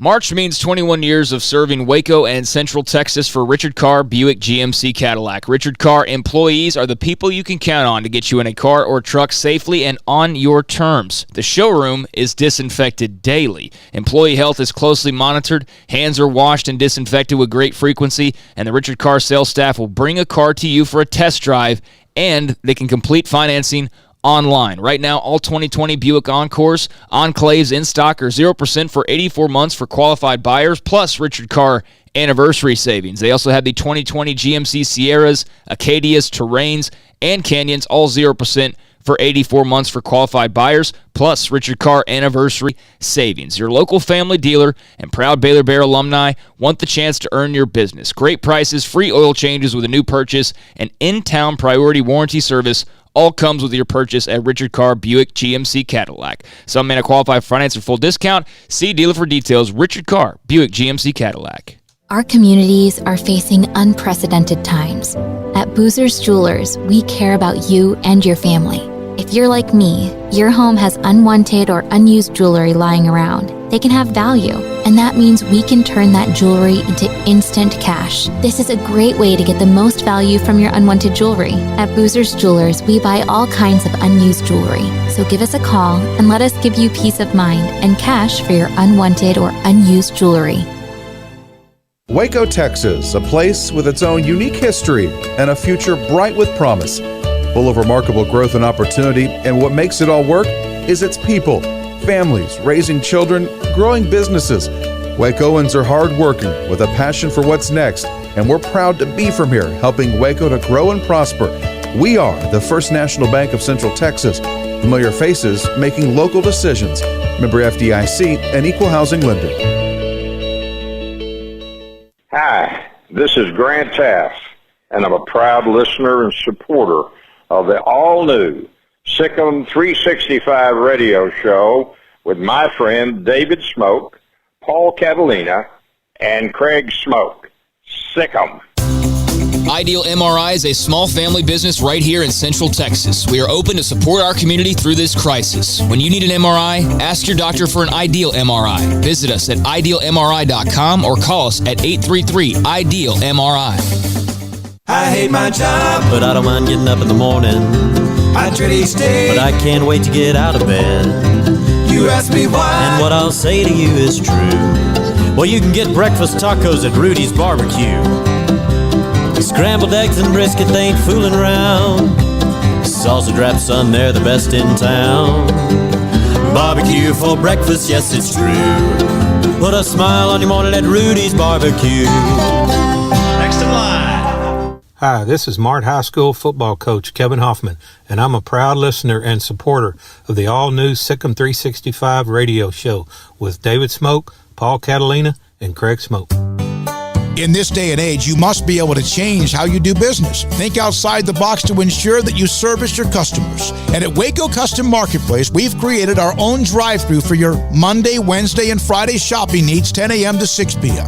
So you can still order and enjoy from our great butcher shop and bakery, including 2 pounds of 8-ounce salmon fillets for $24.05, 2 pounds of 4-ounce catfish fillets for $4.90, sliced ham or turkey, American cheese and smoked sausage, fresh chicken breast, 3.5-pound whole chickens, sliced bacon, boneless pork chops, 80-20 ground beef, 4 pieces of sirloin steak or 4 pieces of ribeye steak from $19 to $35. Marinated beef or chicken fajita meat plus a loaf of bread. Fresh carrots in Idaho or red beef potatoes or white onions. Pinto beans and white rice, flour tortillas. So the great product, customer service, and tradition continues at Waco Custom Marketplace with a drive-thru only Monday, Wednesday, Friday, 10 a.m. to 6 p.m. Waco Custom Marketplace, 425 Lake Air Drive in Waco.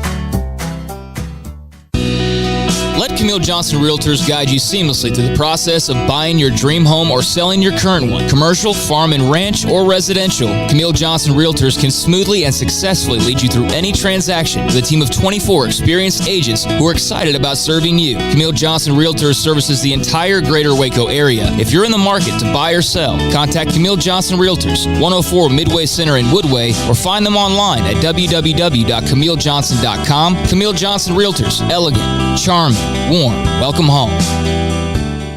Welcome back to SicEm365 Radio. Our weekly segment with Baylor Director of Athletics, Mack Rhoades, is brought to you by Edward Jones Investments Brokers, Tom Albers, Brad Wilson, and Ben Erlinson. Edward Jones, making sense of investing. Paul Catalina, Craig Smoak, I'm David Smoak. This is SicEm365 Radio, Tuesdays at around 4:20. Baylor Director of Athletics, Mack Rhoades, joins us, which he's done ever since he arrived on campus back in 2016. And last week at this time, we were kind of digesting the statement from the president and Dr. Livingstone, and we had you on soon after that time. I know you've been in a meeting for, I guess, most of the afternoon. That's probably what you do most of the time, the Zoom meetings, whatever else. Is there anything right now that's anything different than what we've known for the last week? No, not really. I mean, we're just continuing to, just grind away and think about, how do we return to what is probably a new normal? We won't return to exactly, I think, the way things used to be. And, looking at all of the budget impact and, the precautionary steps once student athletes do arrive back on campus, and, how do we start back up, all of those things. So, that's really where a lot of our time is spent on.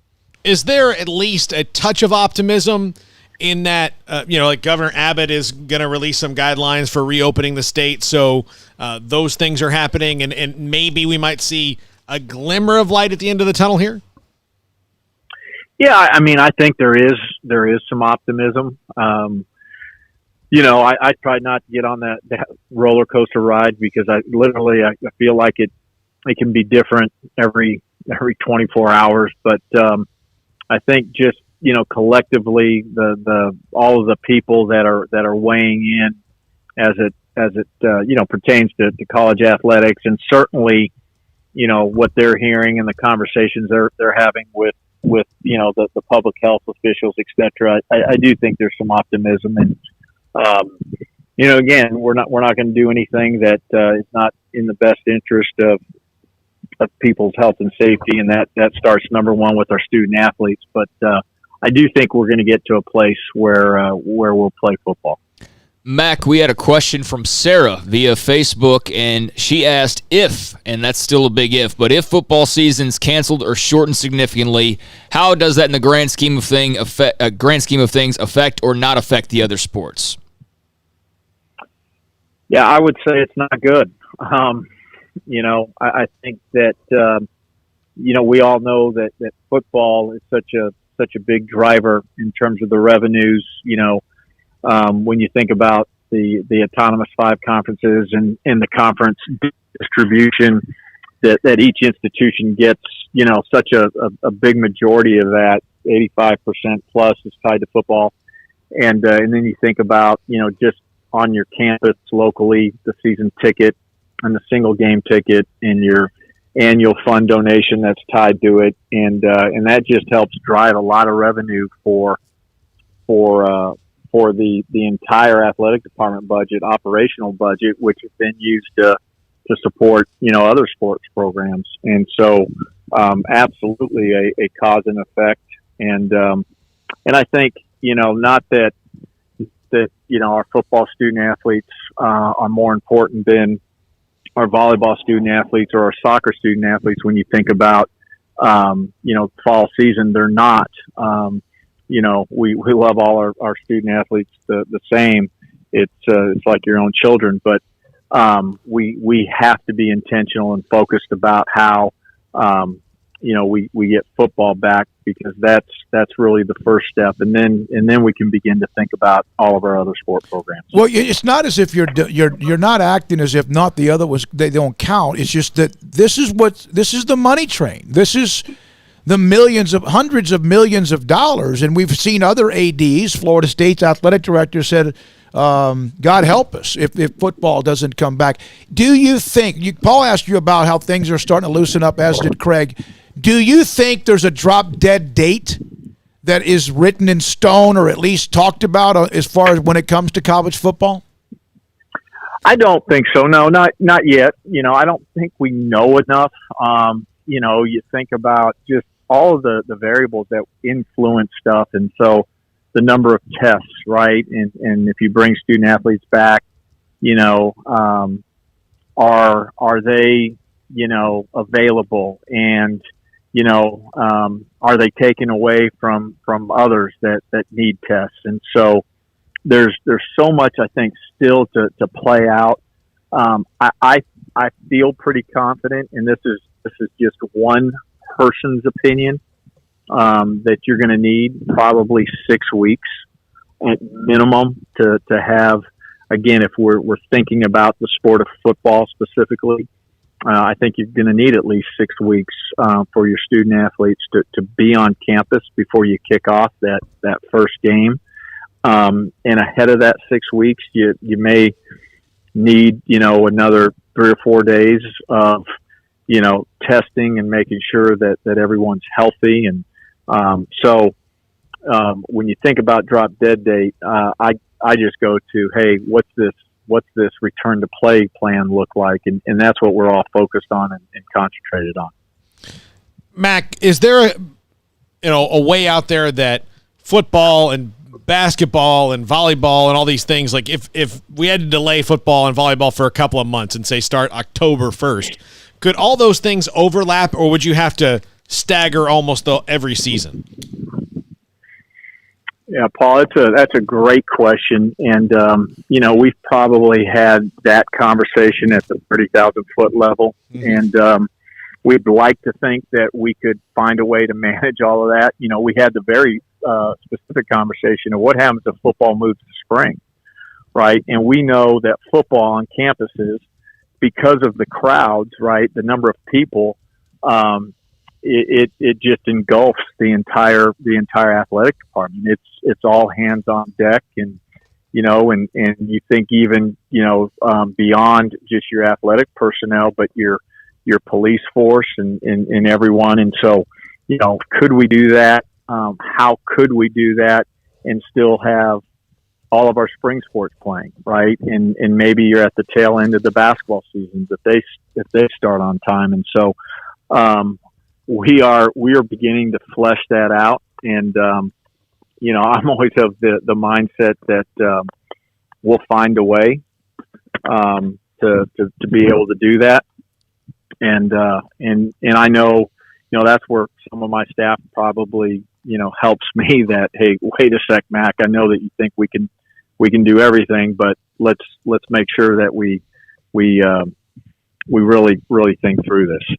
Mack, I know you had him around on campus there for a couple months, although he's been back in Baton Rouge here as of late. But Dave Aranda, your new football coach, he's had spring wiped out like everybody else around the country. But I was just curious what you've been able to notice or take away from Coach Aranda in particular, but as well as the staff without how they're handling this new normal of ours and not being in their typical routine of having practices during this time. How has this new football staff kind of acclimated and adapted to these current times?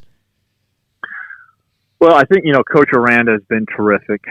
He gets it, right? He's been measured, not panicked, thoughtful in the decision-making process, understands and gets that,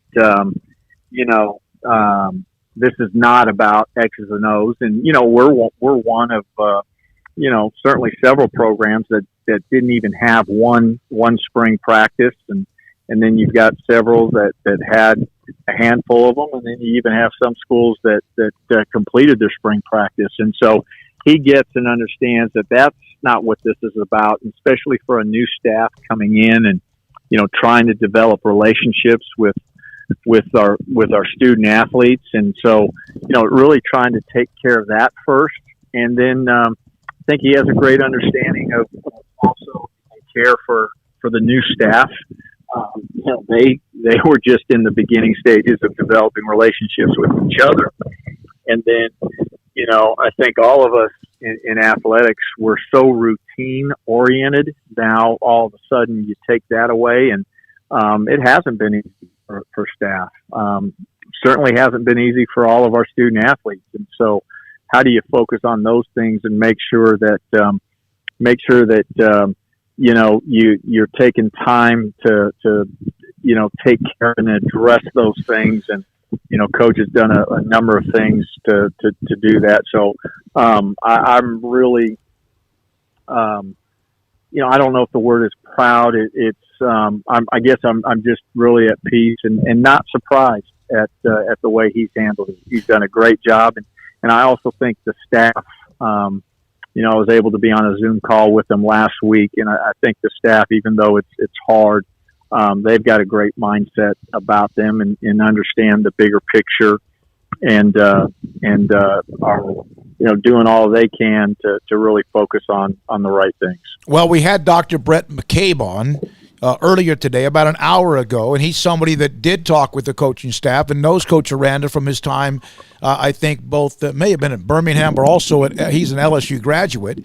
And how much about sports psychology? I know Kenny Boyd and others have a huge role. Everyone thinks it's training and doctors and all that, and ankle tape, and it's much more than that. How much does that role, even though right now you're trying to figure out how you do what you do, how much does someone like that help an athletic department? Yeah, I think, somebody like Dr. McCabe does, he's extremely helpful. And, again, you think about just the mental health aspect of this, and certainly the sports psychology piece of this, right? And making sure that we take care of, the mind first, and then certainly, you didn't ask this, but also our faith and our spirit, number one, and then our minds. But he I think had a really a big impact with our staff, and again, just, trying to give them guidelines, for our student athletes and families, and helping them cope with COVID-19, and, how we can maybe better lead through this pandemic and through this crisis. And so, I think extremely, extremely helpful for our staff. Coach Aranda had Todd Gongwer, who wrote the book Lead for God's Sake, and on the phone, and Zoom call with them, and taking them through devotional, and again making sure that we're focused on the right things. And so all of that collectively, I think is really, really important. And I'm not saying that, hey, the installs of our blitz packages and the offense and none of that isn't important. That is, but I think that's secondary to all of this other stuff. This might be an obvious answer, but I'm just curious to hear you say it. Is this the biggest intellectual challenge that athletic departments could ever possibly face, figuring this out? I would tell you that, to date, it probably is the biggest challenge that we've all faced collectively as an industry, and I really hope that in the future, there's not anything bigger than this. So, because, if we get to a place in time where we can't play football, the ramifications will be severe, and no one will be immune to them, and that's the model. Picking up on the conversation we were having just 5-10 minutes ago, that's the economic model, for better or for worse, when it comes to college athletics. And I think those that have grown up in the state of Texas, and you think about years back, and when the economy was just completely and solely relying upon oil and gas. A little bit of a similar situation now. We are so very reliant on football, and I don't know that you can change that. Because that's based on consumer, right? That's based on TV rights and dollars you get from advertisers, and everybody has this huge appetite for college football. James Lynch, Denzel Mims, Chris Miller, Bravion Roy. I mean, there's a plethora of guys, Mack, that have the opportunity to have their name called this weekend, and some most assuredly will. How excited are you to see this group of young men have their opportunity to live their dreams this Friday, or Thursday, Friday, Saturday with the NFL Draft? Yeah, I am so fired up for them, and just to see those individuals particularly, and just the way, for some of them that had multiple coaches, some of them that came in with brand new head coach. But, man, of all the names that you just called, there isn't one of them that I don't like. And I should really say that I don't love as a person. Just really great kids and about the right things, and not saying that they never did anything wrong or that they're perfect, but man, they're just genuine, caring people, great kids, bought in,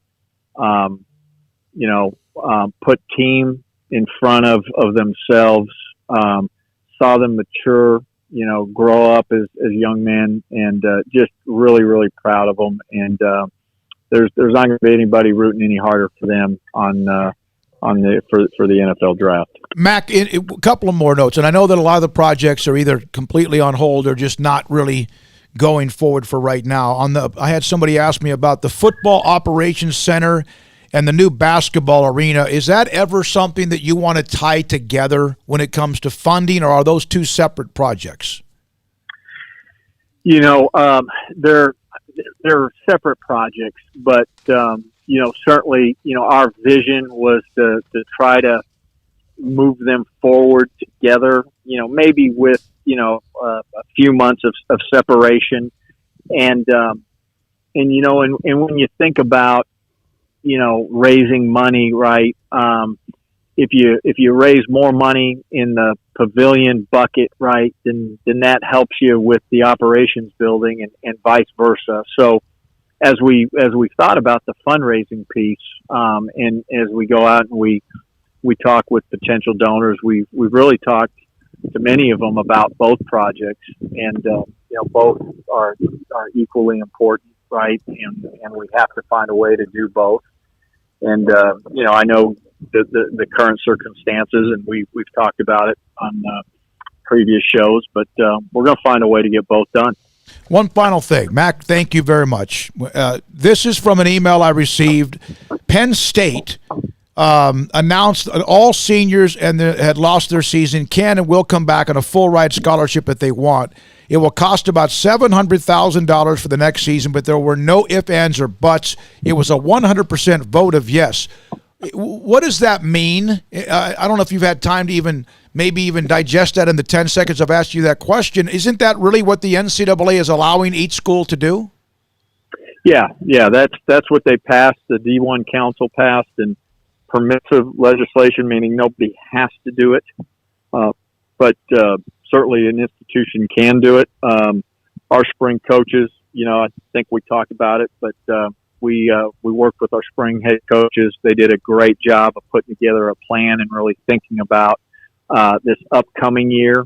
And then, not just so much our seniors that want to return for a quote unquote second senior year, but our juniors, that will be seniors next year. And if they want to stay an additional year, and how does that impact us, particularly as you think about incoming freshmen, et cetera. But each head coach, we have a plan. It's been approved. We know the number of seniors that are returning and want to come back. That equates to about 10.5 scholarships altogether. So, you're probably talking in about the $750,000 range for us as well. We're grateful, thankful that we've had a really healthy budget over the past several years, and we're able to accommodate all of those seniors that want to come back, and so we're excited for them. And like I said, really appreciate the way our spring head coaches have handled it. Hey, get some decompression. I know that's impossible, but I know you're drained, man. Thanks for your time. We appreciate it. Well, thank you all. Appreciate you three, and we'll talk soon. That's Mack Rhoades, Director of Athletics at Baylor, with us on SicEm365 Radio. You could hear it. You can feel it. I mean, he's got 500 and some athletes under his umbrella. Not to mention a budget that has just been shredded and may not have anything be put in the gas tank anytime soon. And he's one of, 100 and, hundreds of schools, hundreds of universities, hundreds of campuses. It's, you could feel it, and we appreciate his time. Okay, coming up next, Clay Johnston, former Baylor linebacker, had his season cut short. Was that against Oklahoma when he picked off a pass and then went down in that game? Was that Oklahoma? I'm not sure who it was against, but he had the interception, was having an amazing Iowa State game. It might have been Iowa State. Mm-hmm. And he's been able to fight back from a bad injury. And there is a chance, even though the injuries are there, that he might still get drafted by somebody late. And if not, he will be in a camp soon after that. Clay Johnston of Baylor, next on SicEm365 Radio. At Ideal MRI, we feel blessed to be a part of the Waco community. We're a small family business right here in Central Texas. Our goal is to bring down the cost of healthcare while maintaining high quality. In today's world, the cost of healthcare has never been more important, and unfortunately, significant illnesses and injuries still occur. That's why Ideal MRI is open and here to serve you through the difficult time. We offer premium MRIs just like a hospital with state-of-the-art technology and specialists, but you'll pay less. Sometimes thousands of dollars less, whether you're using insurance or not. At Ideal MRI, we accept most insurance and there are no hidden costs. We even offer financing. Everything's included in the price, and more importantly, you'll not get a bill in the mail later on. So if you need an MRI, ask your doctor about Ideal MRI. You can schedule an appointment safely from home, online in minutes at idealmri.com, or give us a call, 833-IDEAL-MRI. And please remember to follow CDC guidelines and practice social distancing. Stay home, except for the essentials, and be safe, and together we'll get through this at idealmri.com.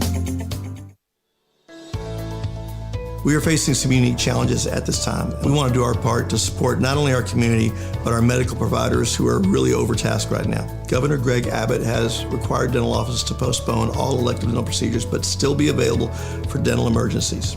At this time, dental emergencies are those that are defined as something that would make somebody consider going to the emergency room for treatment.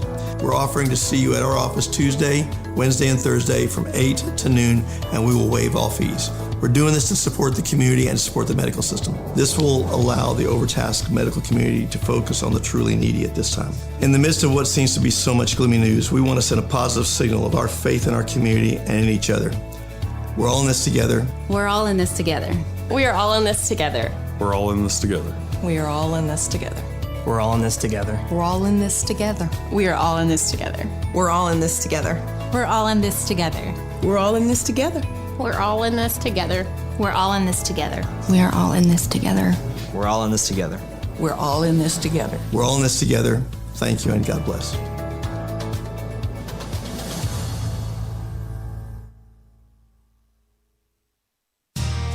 How did Edward Jones become one of the biggest financial service companies in the world? By not acting that way. Financial strategies, one-on-one advice, it's a big difference. And that's why Brad Wilson, your Edward Jones financial advisor, makes sense of investing. Experience the difference for yourself. Brad Wilson, 250 Sharon Drive in Woodway, 254-776-4337. Edward Jones, member SIPC. Hi, this is Jeff Hume, head football coach at Midway High School, and you're listening to SicEm365 Radio with David Smoak, Paul Catalina, and Craig Smoak.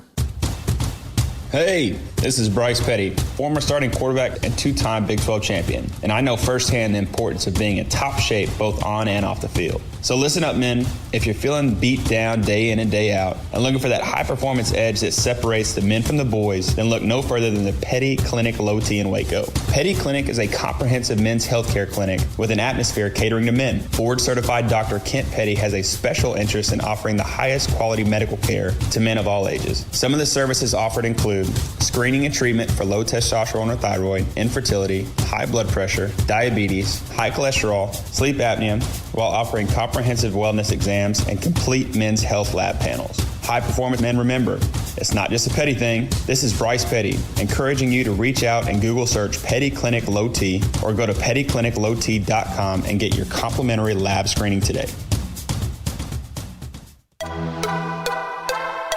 This NFL draft segment on SicEm365 Radio is brought to you by Richard Carr Buick GMC Cadillac at the Imperial exit off Loop 340 in Waco. Clay Johnston is a tackling machine. He was having a fantastic year at Baylor, and then all of a sudden, everything ended against Texas Tech when he blew out his knee after an interception.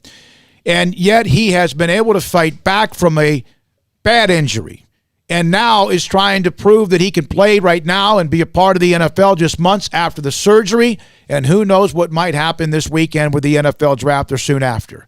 Clay Johnston joins us on SicEm365 Radio with Paul Craig, and I'm David Smoak. Did you ever think at the worst moment, your most down and devastated time, that you could be by April doing what you're doing right now with workouts? I actually, there was some doubting, obviously, but I mean, just with a lot of people praying and just behind me in the same boat, my dad, my mom, all the people just helping me out, just Dr. Andrews. I believe it could be a reality one day, Lord willing. What's the rehab been like to come back? You told me just when we called that it feels great, but what's the rehab been like? It's been pretty hard? Oh, it's been a long process. I've never experienced anything like this, so it's very new. But I mean, after the first couple months, when you can start moving around again, you got to be really careful about how you do it, because I mean, you don't want to retweak the injury, because that would just set you back months. But thankfully, I mean, I know this pandemic is terrible and all what's going on in the nation and around the world, but my dad's working from home. You know, he's with the Panthers, and so he's been at home, and he's been just attacking the rehab with me. He's always got a program ready, and so we wake up, and it's literal Groundhog Day every day, Bill Murray status. We wake up and just, oh my goodness, it's a grind. Clay, what have the conversations been like with people in the NFL? I'm sure many curious, obviously, about your injury, but what has that kind of talk been like leading up to this weekend? Oh, it's been very encouraging. I remember at the Combine, I spoke with about 18 to 20 teams, but after that post-draft stuff, I've been in contact with probably 8 to 12 teams. The majority, I haven't talked to but 2 teams at all, and so. But those 8 to 10 8 to 12 teams have been all linebacker coaches and D coordinators and stuff. So it's been really encouraging talking to them, and it seems like, Lord willing, I'll have an opportunity. And we'll find out Saturday. I'm sure my day will be Saturday due to the ACL injury. Let me ask you this, and it's a fair question because there's so much that a lot of teams cannot do that otherwise they would normally be able to do. And so let's say that people are spooked, and that would be fair for them to be concerned, not with just Clay Johnston, but anyone who might be coming off some sort of an injury like especially you had. Yeah. Do you think that there are teams that have already contacted you or your agent or your father or whoever, and I don't know how the contact would be with your dad since he's with Carolina, that have said, if in fact you're not drafted, we want you to sign with us? Yes, definitely. I mean, I already have teams telling me that if they can't get me in the 6th or 7th, which is the majority of what they say, that they would want me as a free agent, but they can't guarantee anything. A lot of them say, like, hey, we're going to spend the 6th and 7th. A lot of them say we can't guarantee, but, that's just how the draft is. You never know what's going to happen, and just trading picks and all that and how that goes and operates. But, yes, I'm sure teams have contacted my agent and maybe even my pops, and pops probably wouldn't tell me any of that, but asking regarding the ACL injury. You are one of the most insanely optimistic people and upbeat people I've ever met, Clay. And I know that getting injured in the middle of such a great season that not only you personally were having, but the team was having, was really hard for you. What was the key for you, and where did it come from that you have this, happiness and optimism that just runs over from the brim with you? Well, I'll shoot you straight right here. I mean, I don't want this to sound cliche or anything, but I believe it was just having a relationship with the good Lord and having a lot of people praying for me and encouraging me through the process. But I really cling to the verse, Romans 8:28, says God works all things for the good of those who love him or are called according to his purpose. So if you're called according to his purpose and you love him and you're abiding in him and obeying him, I believe he's gonna whatever it is. He might not want me to continue to play football, but as of now, I think he's opening the doors just through contacting teams, and I think it'll be a reality soon, Lord willing, and we'll find out in a couple days. Clay, how much fun was last year prior to the injury, but even afterwards, you were able to be there on the sidelines and watch your teammates, your buddies go and nearly win a Big 12 title, nearly win a Sugar Bowl. I mean, for you to be a day one guy who was amidst the madness at one point in time, along with the Graylands and Bravions and others, to see your senior class go out the way that they did, all the questions about the process and things like that, just how gratifying, satisfying was that for you? Oh, it was unbelievable. I mean, that it was even more difficult because just getting injured and watching that play out. I mean, I was beyond happy just being a part of it. But, deep inside, you just wanted to be out there with your brothers because you spent so much time and sweat and blood on the field with them. But good God, man, I was so thankful just with the season we had. But we expected it. I remember before the season, we expected that we were going to have a chance to run for the Big 12 title, and it hurt my heart not playing in it and just watching, but man, it was an unbelievable thing. I was thankful we could turn the program around. It was turned around, but with all the negativity regarding the scandal and everything, I was thankful we could end it on a good note and make a good transition to the next coaching staff. And thankfully, Coach Rule was implemented in Baylor, and he helped out changing the culture. With your father doing what he does, and you mentioned how you go, I mean, it's straight, that's where you go every day. With what he does, how much of an advantage is that to you? Oh, I think it's unbelievable. When you ask the question if they're contacting my dad or my agent, if they're kind of skeptical if he's going to be healthy or not, I would encourage them and ask them to kind of just trust what my dad can do and how he's played such a pivotal role in this. But also the people at MJP and even Baylor in the early parts of rehab that have assisted in this whole process. But I really feel pretty dang good with where I'm at. And I thank the good Lord. I'm running max speed and I can cut almost full speed, but my dad doesn't want me to. He keeps the harness around me, just trying to keep me healthy, but I'm thankful for that. I need that because I'm a 90-0 guy. The linebackers that are coming back are led by Terrell Bernard, who had an absolutely fantastic season, especially stepping in for you and not letting the defense miss a beat. What do you think about the defense coming back, especially under another defensive-minded head coach with Dave Aranda?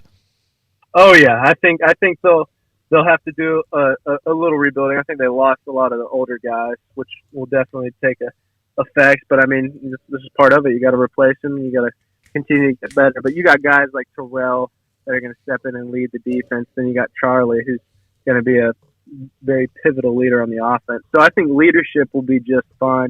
They just got to continue to get the guys buying in, especially the younger guys who don't have much experience. Craig? Clay, I just wondered, for you, the NFL dream, how long has that been there? Was it something that, throughout your childhood that was always dream number one, or just kind of how have you always viewed the NFL and the possibilities of one day playing in that league? Well, honestly, I really, obviously when you're a kid, you're like, man, that'd be cool to go play in the NFL, be like one of those football players. But honestly, I didn't really think about it being a reality until about my senior year in college. When Coach Rule and Coach Saravo were telling me they think I could be a second or third round pick if I would have kept playing how I would have, and just them believing in me and all the coaches and even my buddies in the locker room, I was like, okay, maybe I can actually take a shot at this. And now, I believe it is going to be reality just from hearing what coaches are telling me. So I'm thankful. I just want to play again. I don't want to. Granted, ending on that interception was pretty. I was thankful I got a pick, but I'd like to continue to play. You know what I'm saying? Yeah. That was a big play, though. You went at your college career. You went out with your boots on, man. Yeah, so yeah, definitely. I was thankful. Sometimes I think about it like, maybe I should have dropped that. And I was like, no, we might have won that game without that pick. Who knows? Exactly. Did you know when that happened it was over? I actually didn't. When I went to the locker room, my mom, they snuck my mom in there, and my dad, and it was just my dad and mom, and I looked at him, and I kind of had a couple tears because I knew after a while. I thought I just hyperextended it. But then when I got to the locker room and they were taking all my stuff off, it was unstable, and I said, I think it might be my ACL. And so checked it out, and, man, that was one of the toughest moments of probably my life when it came to that, just because of the season I knew we were going to have, especially all of us in the locker room believing that we could make a run for it. And I just wanted to be a part of it, actually being on the field, but thankfully I could stay on the sideline with my brothers. I know that we have to go, and we're up against the top of the hour. We wish you the best of luck, but let's just kind of close our eyes, if you don't mind. Close your eyes. It's Saturday, late in the afternoon, or whenever the thing's going to end. Oh, yeah. And with the 7th pick in the 7th round, or with the 23rd pick in the 6th round. Shortchanging him over here. Well, no. I know. We're all being real. Yeah. We could sit there and go, hey, on Thursday night, but that's not real, and you're not fake. You're real. Yeah, and so let's just say, whatever round it might be, your name is called. Can you even imagine the emotions that would come out of your body? Oh, my gosh. No, you're right. I couldn't. I'd probably drop the phone and just be speechless and start tearing up, just having a team believe in me they would believe in me. Like, they're drafting me because they believe that I can assist them and better the team. So there's no telling what that feeling will be like. Lord willing, I hope it happens because I'll play till my body breaks. Tell you what, Clay, it's going to be a fun weekend to see yourself and Grayland and Denzel and so many others. There's a really good class coming out. So, wishing you the best, dude. We're all rooting for you, and I look forward to seeing where you land. Thank you so much, guys. Thank you. I really appreciate it. Tell your mom and dad we said hi. And I will. I'll tell them. We appreciate it. That's Clay Johnston, Baylor linebacker. That was a moment of excitement, and then, you could tell. And then Terrell Bernard goes to Oklahoma State and has one of the biggest plays in that game. But still, can you imagine to have the depth and still have Clay Johnston? That was just kind of a special year where everything typically always seemed to work out. But Terrell Bernard had big questions, and boy, did he answer them quickly. Yeah, he did. Coming up next, NFL Network's Jane Slater. We'll have Steve Berline at 5:15. John McClain at a little after 5:30 on SicEm365 Radio. One size fits all. That may be all right for an adjustable belt or cheap sunglasses, but when it comes to your financial needs, no one wants a one-size-fits-all strategy. Ben Erlinson, your Edward Jones financial advisor, knows that his most important goals are yours. That's why he takes the time to understand your needs, knowing you. That's how Edward Jones makes sense of investing. Ben Erlinson, 100 North 6th Street in Waco, 254-759-8533. Edward Jones, member SIPC. Ideal MRI is a small family business right here in Central Texas. We are open to support our community through this crisis. When you need an MRI, ask your doctor for an Ideal MRI. Visit us at idealmri.com or call us at 833-IDEAL-MRI. I hate my job, but I don't mind getting up in the morning. I dread each day, but I can't wait to get out of bed. You ask me why, and what I'll say to you is true. Well, you can get breakfast tacos at Rhoades Barbecue. Scrambled eggs and brisket, they ain't fooling around. Sausage wrap, son, they're the best in town. Barbecue for breakfast, yes, it's true. Put a smile on your morning at Rhoades Barbecue. Next in line. Waco, Texas, our city of remarkable growth and opportunity with an even brighter future ahead. What makes it all work is our people living, working, and growing together. And we're proud to be from here, helping and serving the community we call home. We are the First National Bank of Central Texas, taking great pride in being locally owned and operated. Come see us at any of our 5 convenient locations. That's the First National Bank of Central Texas, member FDIC, and equal housing lender.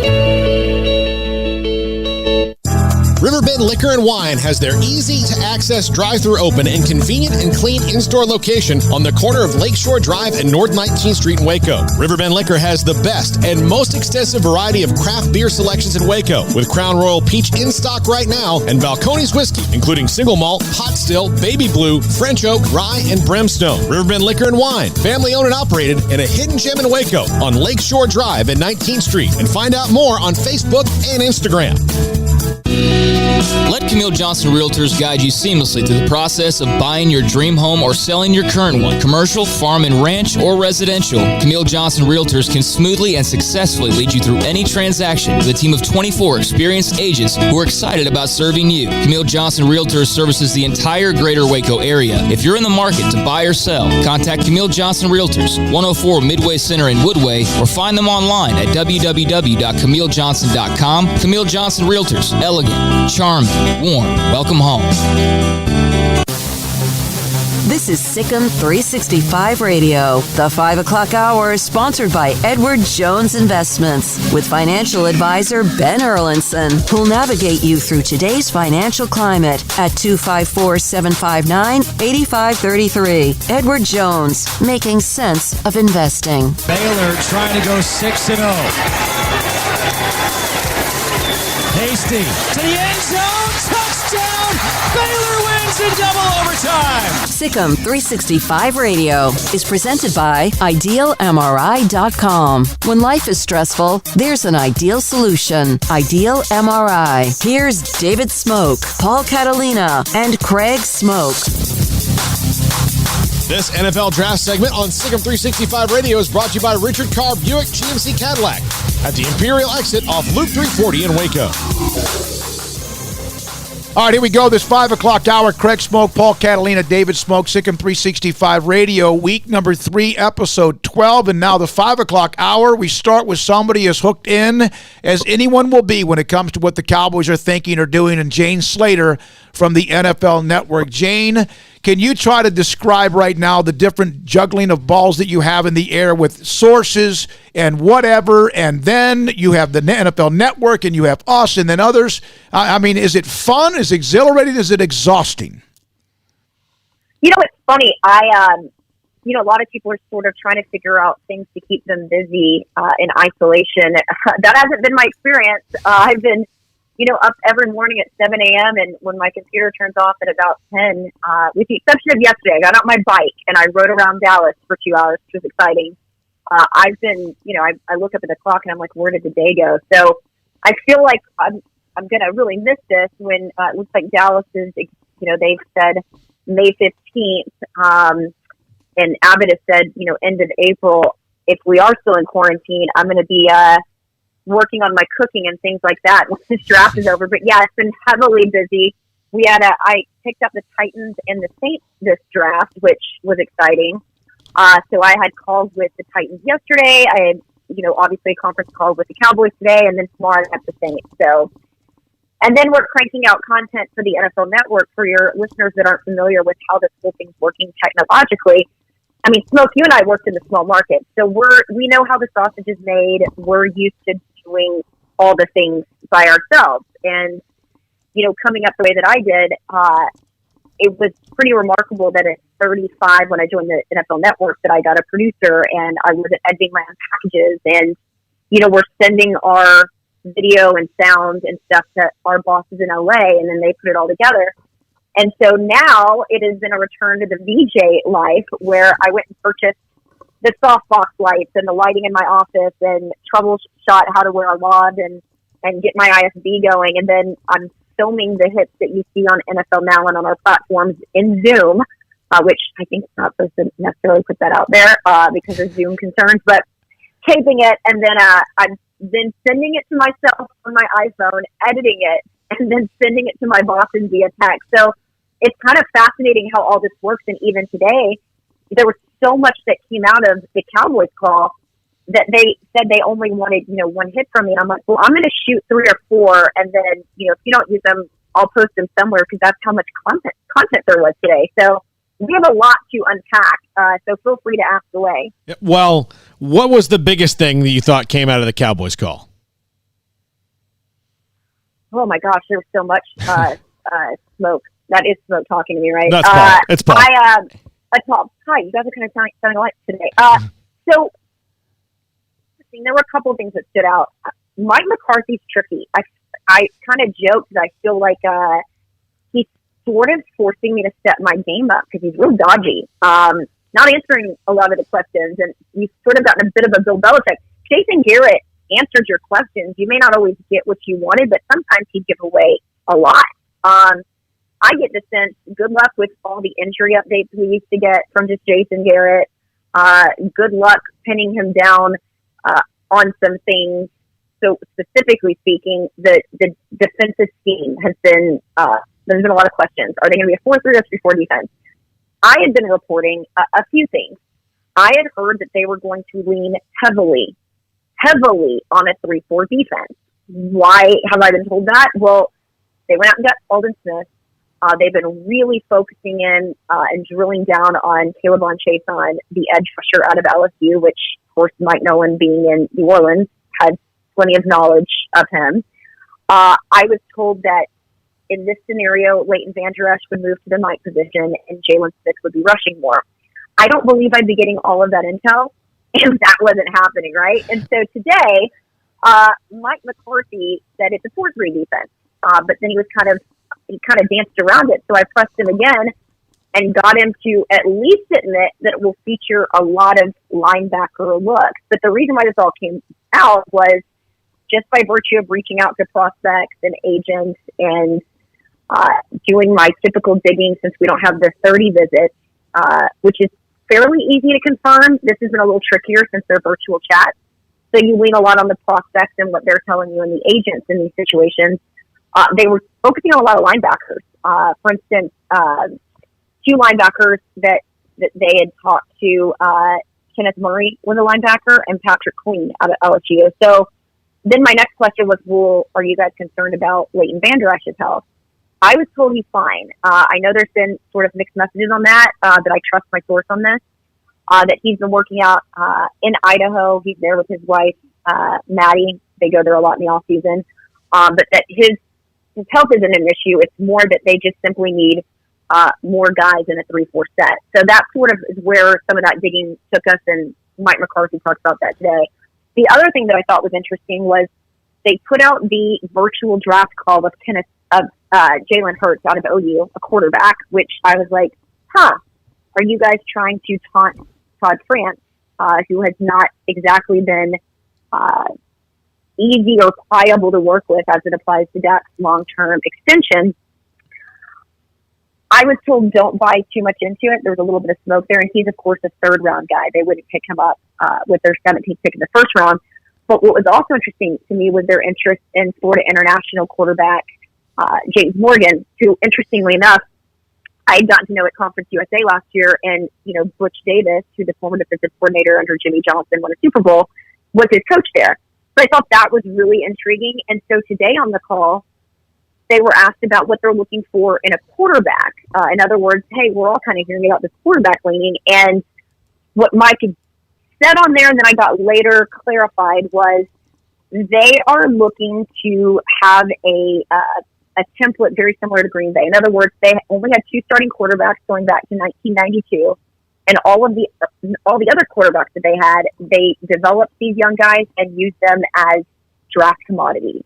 In other words, they used them as value. And I just ran this nugget because you guys are going to get something that's not going to be on the network until maybe tomorrow. Maybe it won't run at all.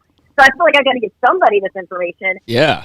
What's interesting is, the Cowboys have really struggled with developing young quarterbacks. And the only guy that I could think of that really came to mind that was a commodity for them at one point was Stephen McGee. Remember, he was with the Aggies?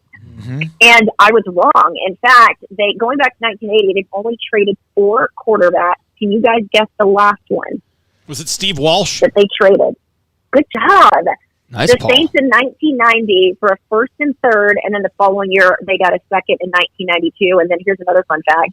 They picked up Troy Aikman with that first-round pick. Steve Walsh was part of the supplemental. So fun fact for you guys to pass on that probably won't ever air on NFL Network. So, yeah, thought that was interesting. Some of the other things that stood out, the big question, and God, I tried within reason. You've got to be careful who you reach out to. I know tons of people that are very close to Dak, but, I don't feel like I want to get them involved sometimes. And so I was trying to, do this the right way. Hey, is Dak Prescott in your virtual OTAs? And why is that important? Well, he hasn't really had much interaction with Mike. Mike talked a lot when he came to Dallas about the reason why he had so much success with Aaron Rodgers was pre the last CBA, you were able to spend a lot of time with your quarterbacks in sort of like a Gruden quarterback camp. So he wasn't getting that. He said that the offense is going to be different, but they were trying to keep a lot of the terminology and some of the basic tenets of the offense as close to possible. And so I'm thinking to myself, well, then wouldn't it be important for Mike to have that interaction with Dak? Not to mention, this is a coaching staff who's had very little touch point with the guys in that room. So this seems to me more important than, like, for instance, the Saints, who've had a system in place for years.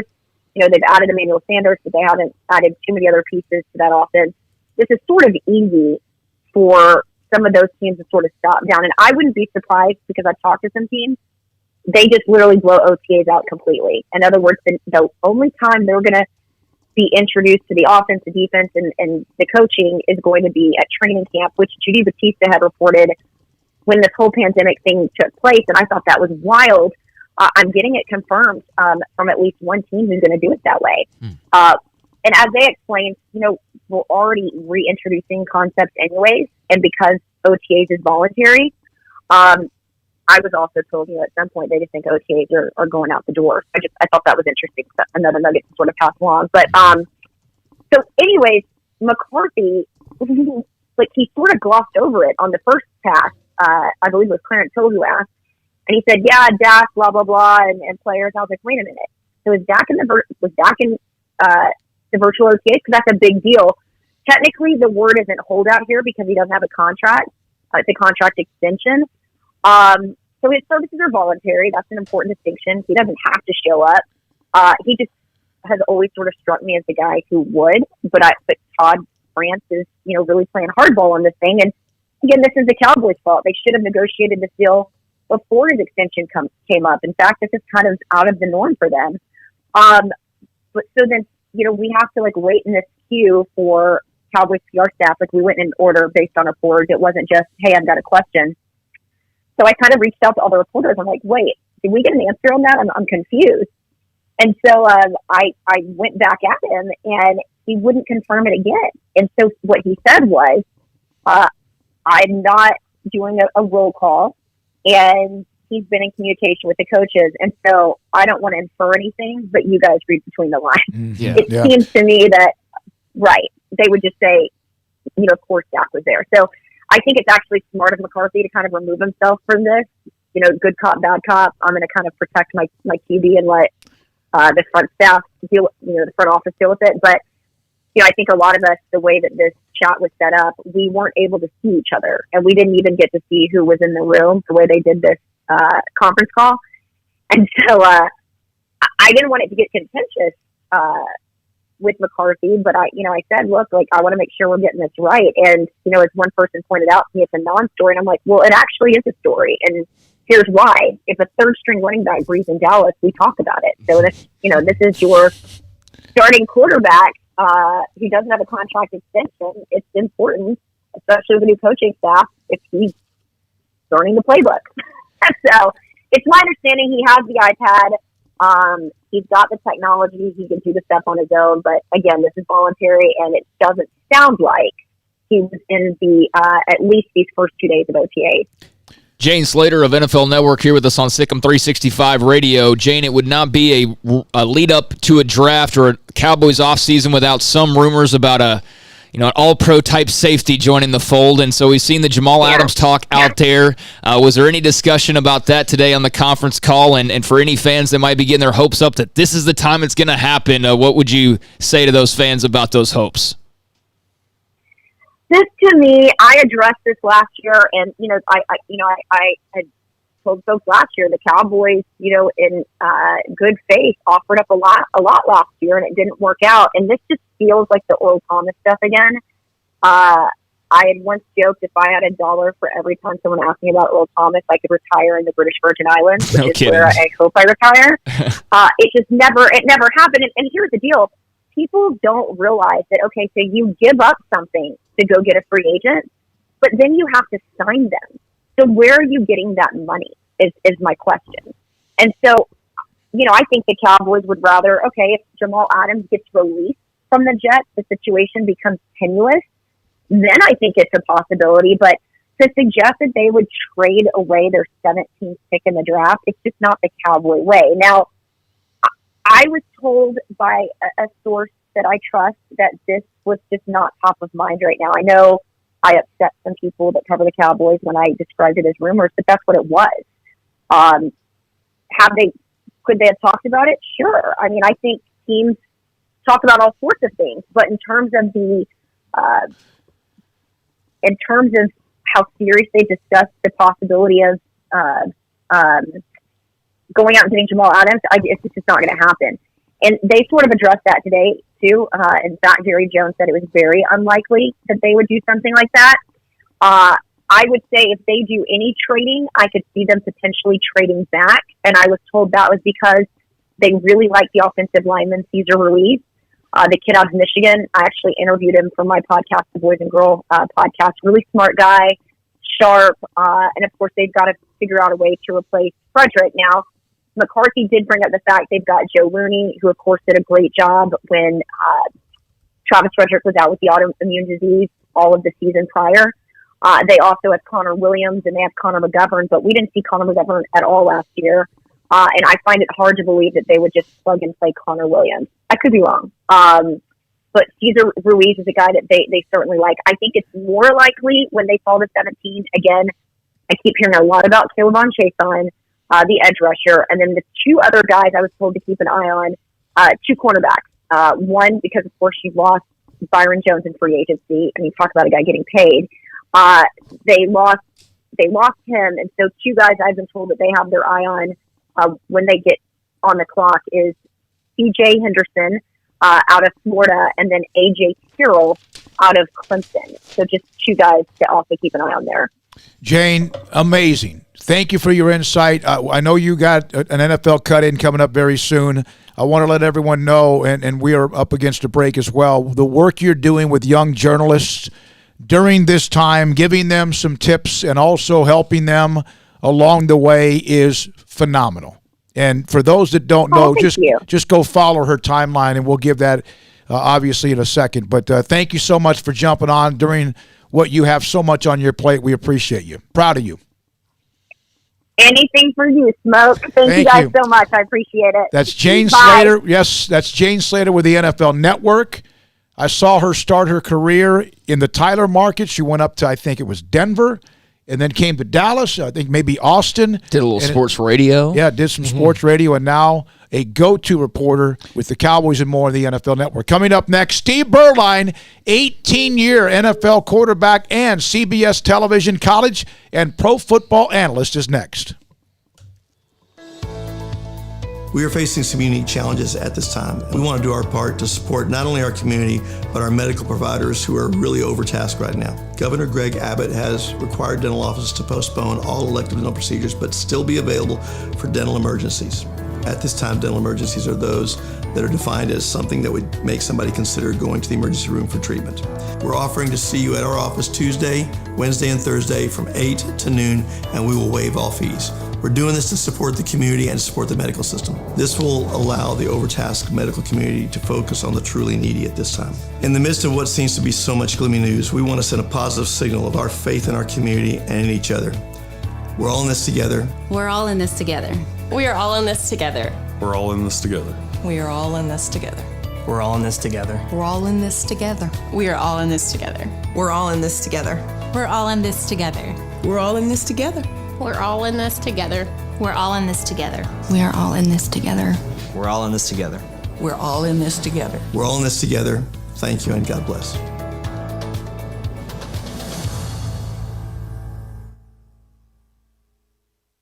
Waco, Texas, our city of remarkable growth and opportunity with an even brighter future ahead. What makes it all work is our people living, working, and growing together. And we're proud to be from here, helping and serving the community we call home. We are the First National Bank of Central Texas, taking great pride in being locally owned and operated. Come see us at any of our 5 convenient locations. That's the First National Bank of Central Texas, member FDIC, and equal housing lender.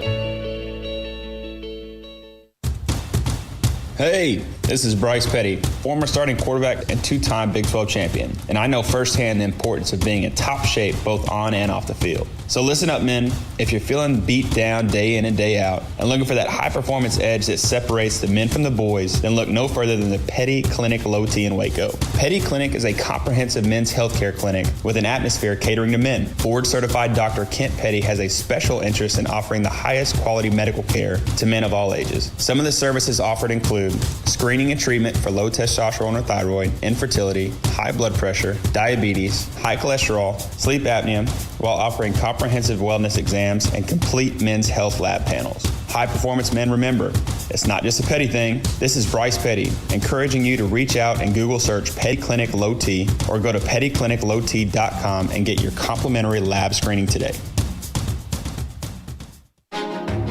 Texas board-certified personal injury trial lawyer and Baylor alum David Willis and Baylor alum Parker Willis are ready to help if you or a loved one has been wrongfully injured in an auto accident, SUV rollover, industrial accident, 18-wheeler crash, or were seriously injured by a defective product or recalled drug.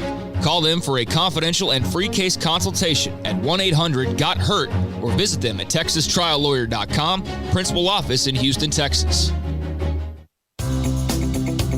At Ideal MRI, we feel blessed to be a part of the Waco community. We're a small family business right here in Central Texas. Our goal is to bring down the cost of healthcare while maintaining high quality. In today's world, the cost of healthcare has never been more important, and unfortunately, significant illnesses and injuries still occur. That's why Ideal MRI is open and here to serve you through the difficult time. We offer premium MRIs just like a hospital with state-of-the-art technology and specialists, but you'll pay less. Sometimes thousands of dollars less, whether you're using insurance or not. At Ideal MRI, we accept most insurance and there are no hidden costs. We even offer financing. Everything's included in the price, and more importantly, you'll not get a bill in the mail later on. So if you need an MRI, ask your doctor about Ideal MRI. You can schedule an appointment safely from home, online in minutes at idealmri.com, or give us a call, 833-IDEAL-MRI. And please remember to follow CDC guidelines and practice social distancing. Stay home,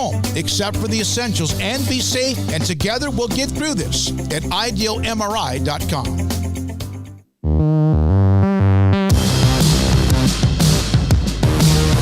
Thanks to NFL Network reporter Jane Slater, John McClain, Houston Chronicle around the corner, but right now, 17-year NFL veteran, CBS, both college and pro football analyst Steve Berline joins us now on SicEm365 Radio. Have you ever sometimes had a chance to go back and realize you survived a rough game for 17 years?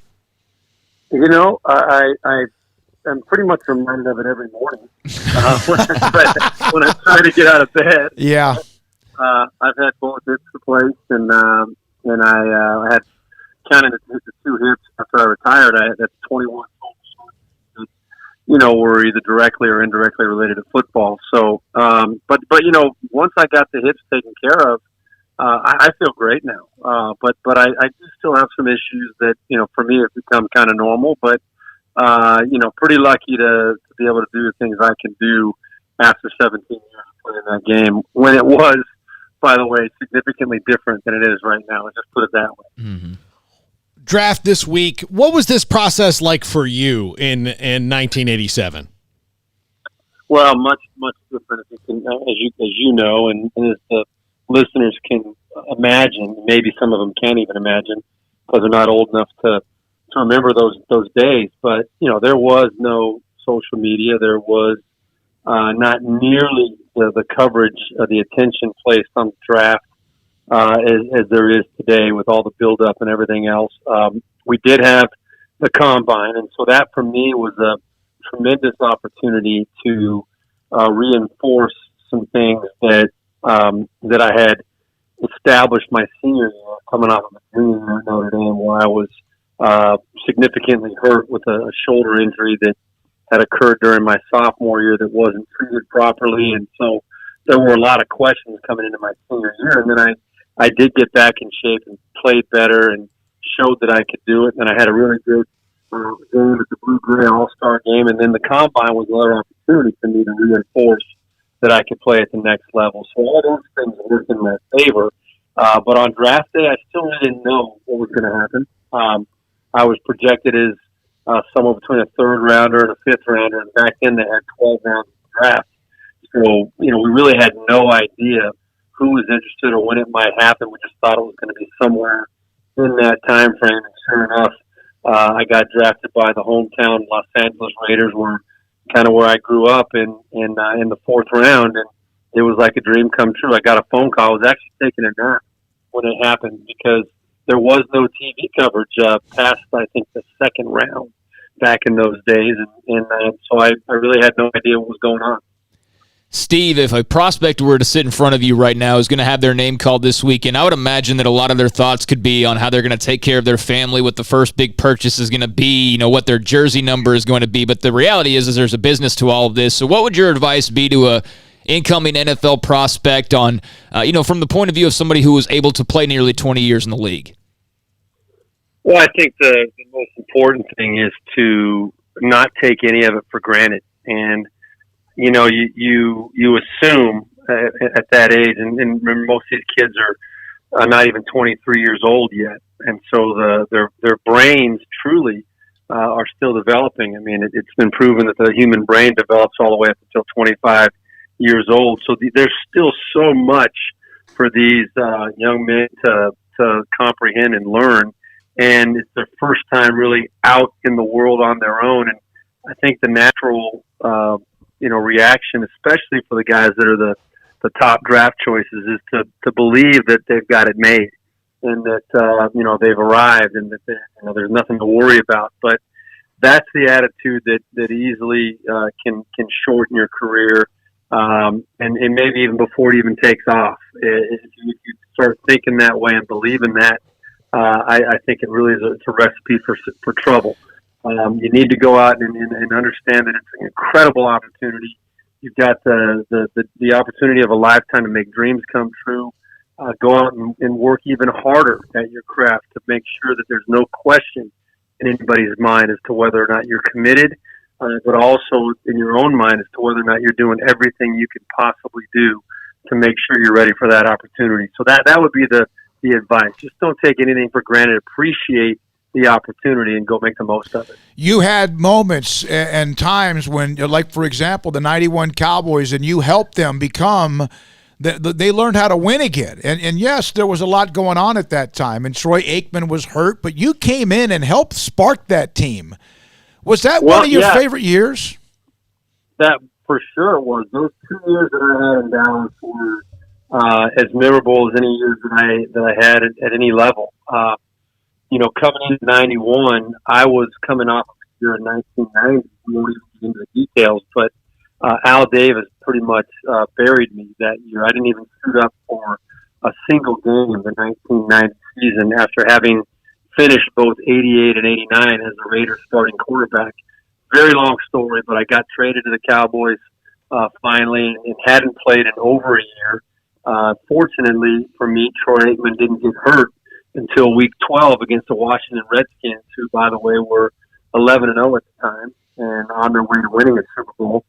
We were 6-5. The Cowboys hadn't been in the playoffs in quite a long time, and Troy got hurt, and I had a chance to go in. Nobody knew who I was. Nobody had played with me at all before there, and we went in and we won our last 5 in a row to go 11-5. We had to win all of those to make it to the playoffs, and Troy Aikman was healthy the last couple weeks of that run, but Jimmy Johnston decided to stick with me because we were hot and we were winning, and he made the tough call to let me ride with it, and we ended up going to Chicago in the first round of the playoffs and beat the Bears in the wild card round, and then unfortunately got beat in Detroit by the legendary Detroit Lions. That was the last time they won a playoff game back in 1992 playoffs, but it was a great run. It reestablished me as a starting quarterback, and then obviously Troy Aikman came back in 92. We went on to win the Super Bowl. So those were two really, really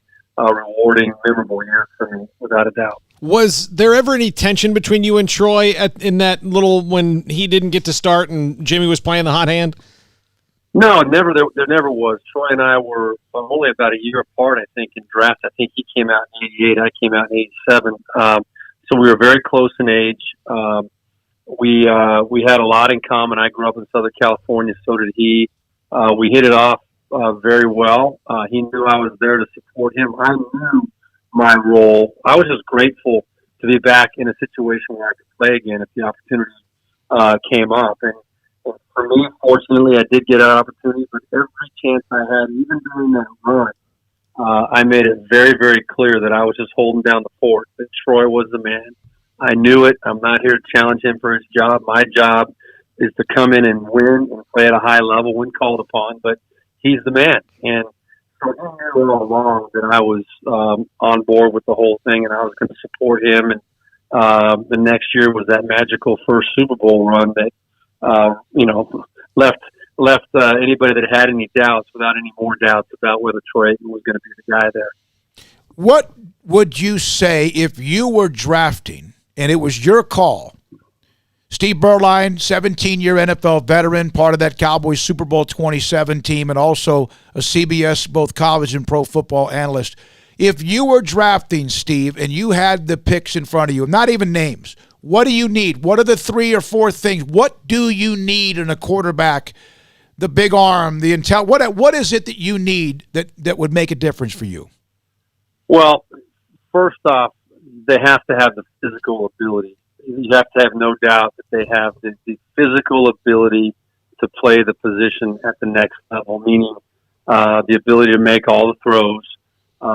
The size in general is not as much of an issue these days as it used to be. It's been proven with some of these smaller quarterbacks the last few years, that you don't have to have that prototypical size to win a Super Bowl. But I think when you're looking at that first draft pick, you'd much rather have a choice like a Joe Burrow or somebody as that, or an Andrew Luck, as opposed to a guy like Kyler Murray, who there were so many questions about. Now, I think he's going to end up being a really good pro, but that is a factor as well. And I think the other thing to me that I always really find myself focusing on is how that particular player responded and played in big games. In the games that really he was going to be challenged at the highest level.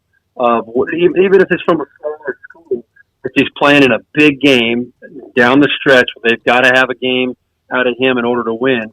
How did that particular player play in those big games at the big moments with the game on the line? And I think Joe Burrow checks all those boxes because he's proven over the last year plus that anytime there's been a big moment, it hasn't been too big for him. Whether he beats you with his arm or he beats you with his legs, he's going to find a way to get it done. And so I think he checks a lot of those boxes. But I think those are the big qualities to me that really would jump out early. And you also have to talk about the character and the leadership. That's always kind of understood. That has to be a very, very area where you're very confident that there's not going to be any major issues. Do you worry, though, about the organization that a guy might go to, that that they may not like. That the one thing I worry about Joe Burrow is he's going to wind up with the Bengals, who even at their most engaged seem to be about 85% when it comes to supporting their players. Well, that was when I was doing the draft show that we did on CBS Sports Network a couple days ago. We were breaking down the quarterbacks specifically, and they told us to forgive strengths and weaknesses of each of the quarterbacks. And the only weakness that I really could obviously say was a weakness as far as Burrow was concerned was the fact that he's going to Cincinnati. I mean, that is it's been proven to be a burial ground for a lot of high draft choices over the years. For whatever reason, they've just not done a very good job of producing a lot of successful NFL quarterbacks. And with the struggles that organization has seemed to have to endure every single year, that's asking an awful lot. And it's going to be the biggest challenge that he's going to face is whether or not he can get through that first couple of years without losing his swagger, without losing his confidence, and be able to continue to develop as a quarterback and reach his potential. That's going to be the biggest challenge. Steve, there's a lot of smoke right now about Tua Tagovailoa and his injury. From your perspective as a former quarterback, do you have the same concerns as others, or do you think this is something that he'll be able to overcome relatively quickly or easily? Well, first off, let me say this. I absolutely love Tagovailoa. I love Tua. He's proven himself to be a winner, a very high character guy. Never in trouble, never even remotely carrying himself in the wrong fashion. He's a leader. His teammates love him. So all those things are there's not a question about it. Can he make all the throws? Yes, he can. Size is a little bit of a question to me, but especially because he doesn't have the same kind of mobility as a Russell Wilson or a Kyler Murray, those smaller quarterbacks that can also beat you with their feet consistently. But really the big question, the big elephant in the room is the injury factor. And truly, even in this day and age, quarterbacks don't get beat the way that they used to back in the days when I was playing, and where you really did have to prove that you could stand in there and take those kind of shots. I am very concerned about the frequency of the injuries and the type of injury, especially the last one to the hip. So, in my opinion, if I had one of those top 5 or 6 picks, I would, as a GM, have a very, very difficult time pulling the trigger on a guy with that many health question marks. And I've tried to think of it through myself on many different scenarios. I would just really have a hard time pulling the trigger. And I say that with, I feel terrible putting it out there, but that's just the way I feel.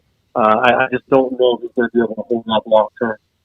Steve, thank you for responding to my text to ask you on the show. It's been a fantastic segment, the insight from you on many different ways, and looking back at that great Cowboys start of their dynasty and your thoughts about the draft. Really appreciate it very much, and good luck with what you're doing. I hope at some point that you're going to have games to analyze. We don't know.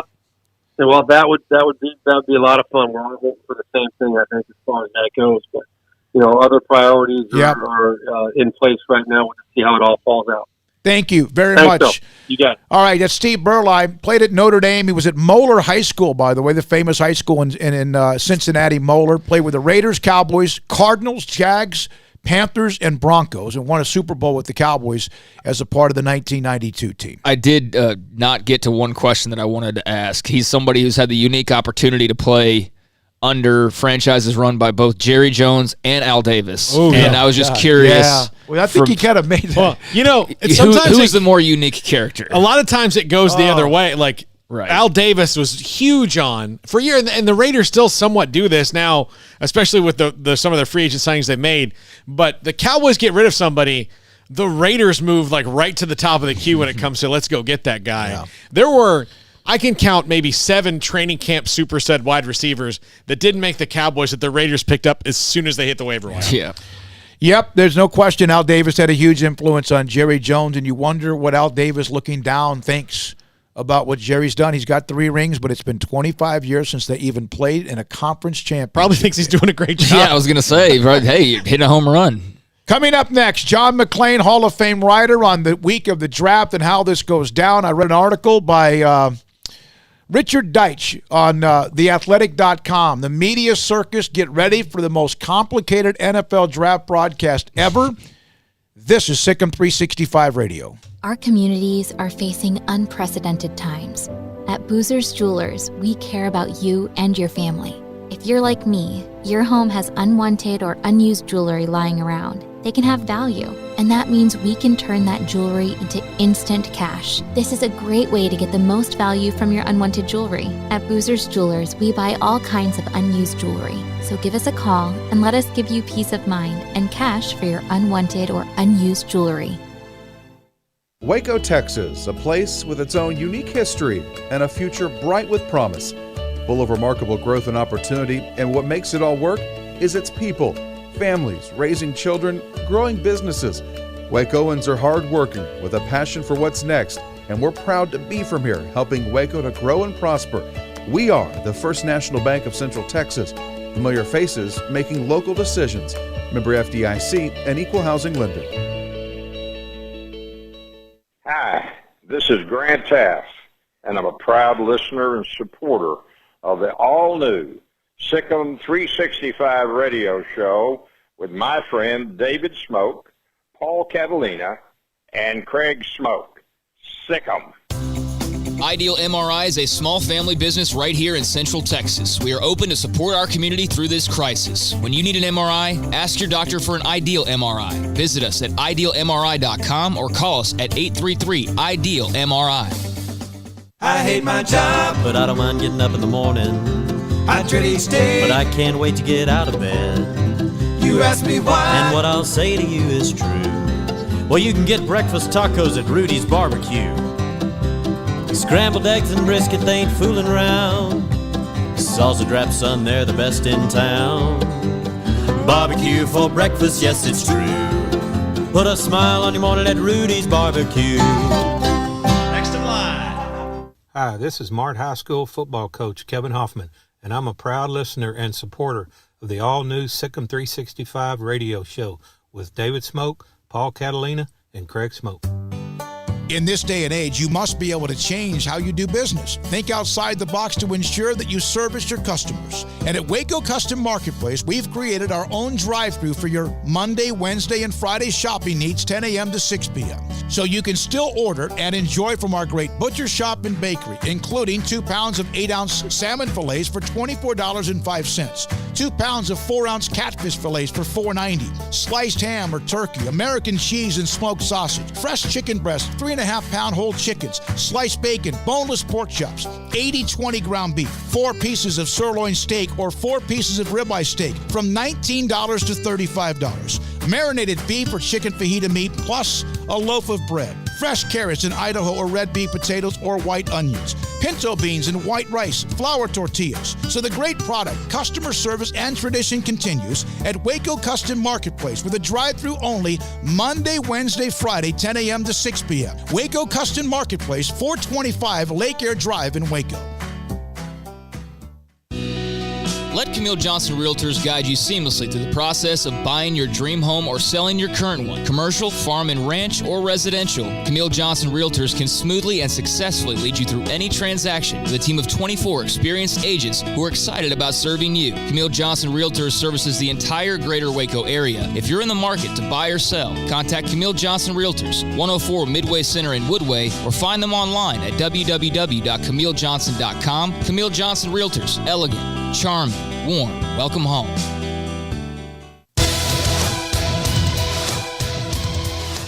Every NFL segment we have for the draft brought to you by Richard Carr Buick GMC Cadillac. We thank them. They're there for you now. They've been there for Waco and the community, of course, throughout the last several weeks, and for history, of course, into the future. We're not joined by John McClain, Hall of Fame writer from the Houston Chronicle. We just had Steve Berline and Jane Slater, NFL Network. John, thank you. I know we're running a little bit late with you. So the Texans are kind of, what are they? What do they have to come out of with this draft coming up this weekend? Texans have the 40th overall pick, second round, in the second, third, and fourth rounds. They need to come away with an interior defensive lineman, a pass rusher.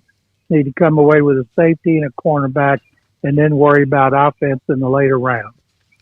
How do you think that Deshaun Watson is taking this offensive shuffling?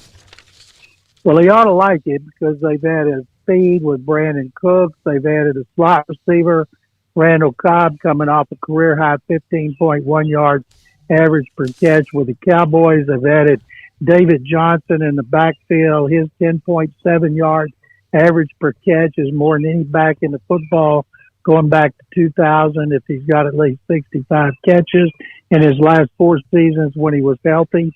Last year, the year before, 15 and 16, he averaged 12 touchdowns a year. Texans only had one player do more than that in a 4-year period. That was Arian Foster. So he's going to have a lot of options, tight ends too. Darren Fells set a team record with 7 touchdown catches for tight ends last year.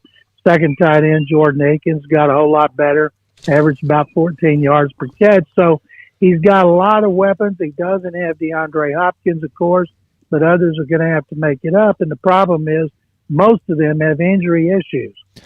John, Bill O'Brien has shown an affinity for making trades to revamp this roster. Although a lot of that's done throughout the offseason, do you anticipate the Texans being very active in that regard this weekend? I do. That's why I call him Trader Bill. Trader Bill will deal. I think that he will trade down from the 40th spot for another pick or two because they have so many needs in the defensive line, safety, and corner. And there's going to be more than one guy they like. Now, I don't think they can trade out of the second round, but I think they can trade down and still get a player at one of those need positions. John, your thoughts about Gronkowski and Tampa Bay and now with Tom Brady again? Well, he's gotten real thin. It's amazing how that happens, isn't it? When players retire and all of a sudden they get thin because they talk about their diet and how much they run. So he's going to have to put on weight. He's got plenty of time to do it, because he's not doing anything. Even though he's not what he used to be, he's still better than the Buccaneers' O.J. Howard or Cameron Brate. The Bucs offered O.J. Howard. Patriots said, no thanks, we'd rather have a 4th-round pick, so that's tremendous for him.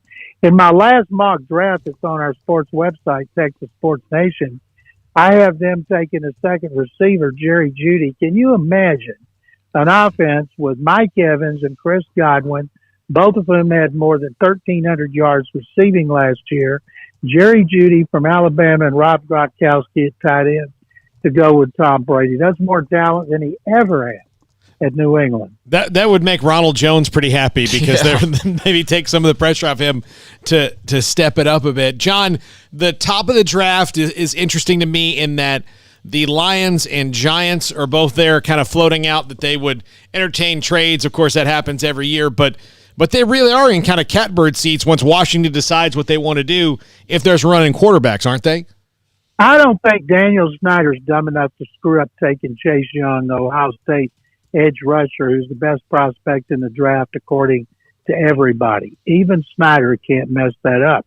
All this talk about him willing to trade out of the second spot because he's got multiple needs. Well, you know what he does? Maybe he will. Maybe he'll regret it. Detroit needs a cornerback to replace Darius Slade. Jeff Okudah from Ohio State is by far the best corner. They should be all over the Grand Prairie native. And after that, when the Giants need an offensive tackle, they might as well trade down because all those tackles are about together. So you could trade down to probably 10 and still get one of the 4. John, outside of Joe Burrow being seemingly a lock for number 1, and then Chase Young, as you just mentioned there, I guess Tua is also one of the more interesting storylines, and perhaps that'll be your answer. But what is the most interesting player or storyline that you're tracking outside of the norm with the Texans? Craig, a lot of people started having in their mock drafts Justin Herbert going to Miami 5, and I'm thinking, what has Justin Herbert done since the combine to make people think he's moved up? Look good on look good on Zoom. I mean, I'm suspect of the guy because he wears a hairband. But, he's durable. He played 4 years. He's fast. He's got a great arm. But I think Tagovailoa has more upside. And neither one of those guys needs to play right away. If indeed they go to Miami and the Chargers because they have veterans Ryan Fitzpatrick and Tyrod Taylor to start. So I went ahead and had Tua going to Miami. There's a lot of talk. They don't like him as much as they did. Well, why is that? They haven't been able to give him a physical. They've interviewed him. They've got all of his tape, and the tape doesn't lie. And that's the thing about these scouts this year. They had to spend more time watching tape than just BSing with each other at pro days and workouts and stuff like that. So maybe they'll actually be more accurate when we look back on this draft 3 years from now. I wonder how much money is spent with the travel and time with these pro days, or, you know, going around the country. It's trying to find that nugget, that gold nugget, trying to make sure you know, check off all the boxes. But I wonder how much money has actually been saved, or has it all been used because they have to do more technology? No, the teams, no. I think they save money on travel. My goodness, think of all the money every company saved by not traveling. Right. Think of how much trouble the airlines are in because people aren't traveling. And so I think it's helped them, and it's a good thing because they're not going to have, looks like they're not going to have fans in the stands, at least not early in the season. So they're going to lose that. Network TV will bail them out with their $250 million checks per team. But teams invest a lot, and it doesn't matter how much they invest. The good ones are going to do well, and the bad ones are going to do bad. Yeah, John, we just asked Steve Berline this question. I'm interested in your thoughts. So Joe Burrow, I mean, there's not too many knocks you can throw on the guy, but as good as he may be, he's still going to a team that's a bad organization that doesn't care nearly as much as even the next team down that list of we don't care nearly as much. They're the ones who are kind of just don't care. I mean, how do you fight your way out of a bad organization if you're Joe Burrow? Well, Paul, I think they care. The Bengals want to win. I mean, they've been to 2 Super Bowls. Mike Brown grew up with his dad, Paul Brown, one of the greatest football people in history. But some teams, they want to win, and a lot of people equate how much money they spend. There's a lot of teams that spend a lot of money. Does Jerry Jones want to win? Yeah. How many Super Bowls has he been to since Jimmy Johnston left? There's a lot of teams that spend money, and the bad ones have a lot of cap money every year, and they want to win March. But you have to be careful about how you spend your money. Bengals have some good players. A.J. Green comes back at receiver to go with Tyler Boyd. John Ross, who ran the fastest time 2 years ago at the Combine, has been a bust so far, but Joe Burrow would have a chance to have some talent at wide receiver. Problem with him and all rookies, they're not going to get any on-field coaching, and that's going to put them at a serious disadvantage compared to rookies in the past. So I would expect him to struggle because most rookie quarterbacks do. And the only knock on Burrow is he doesn't have a great arm, but he's so smart, has such great anticipation, is accurate, and makes good decisions. You overcome a lack of a great arm. Tom Brady never had a great arm, and he's not too shabby. Johnny Unitas, Joe Montana, they didn't have great arms, but unlike John Elway and Brett Favre and Dan Marino, who did have great arms, there's still ways to be successful, and I think Burrow will find it. What I'm suspecting Cincinnati is Zach Taylor, the head coach. I think they hired him too soon last year, and he was in over his head, and that's not good when you're a young quarterback trying to develop. John, thank you, sir. Appreciate your time with us. Thank you, guys. That's John McClain, Houston Chronicle, with us on Tuesdays around 5:30. By the way, during the Mack Rhoades comments, he made it what was an obvious comment. I just put this up on Twitter. I don't know if it's going to get anything at all. People are going to, whoa. He made an obvious comment that athletics departments have become so reliant on football for income. Is there ever any additional revenues or options to change that? Oh, he said that's the model. He said that's the model. Yeah, he said 2 weeks ago that, like, in the middle of a response in talking about, like, budgets and the way that athletic departments operate, he said, now you can argue that that's probably not the best way to do things, and that's probably not the best idea to have so much dependent on football, but that's the way that it is. And that comment just really stuck out to me because he acknowledged that, yeah, this is not a great plan that we have in place. It's just that we've never had this plan, disrupted in this fashion, and never could have really, I guess you could have foreseen it in some ways, but not really something people thought would be a reality like it is right now. So, yeah, they're going to have to change the model to ensure that if something like this occurs again, they're not flying by the seat of their pants, fingers crossed, toes crossed, that, oh gosh, we just have to have football back. Well, I mean, they're going to have to come up with some other idea. They are, but the bigger thing is we're going to have to change the model of many different things that we do in this country so that if we do have another pandemic, and this is the first one of our lifetime that shut everything down, that we're not completely caught off guard and have to cancel everything except leaving your house to get milk. Like that's the biggest thing that has to happen. So really the onus isn't on college athletics to change their model. It's on a much bigger thing of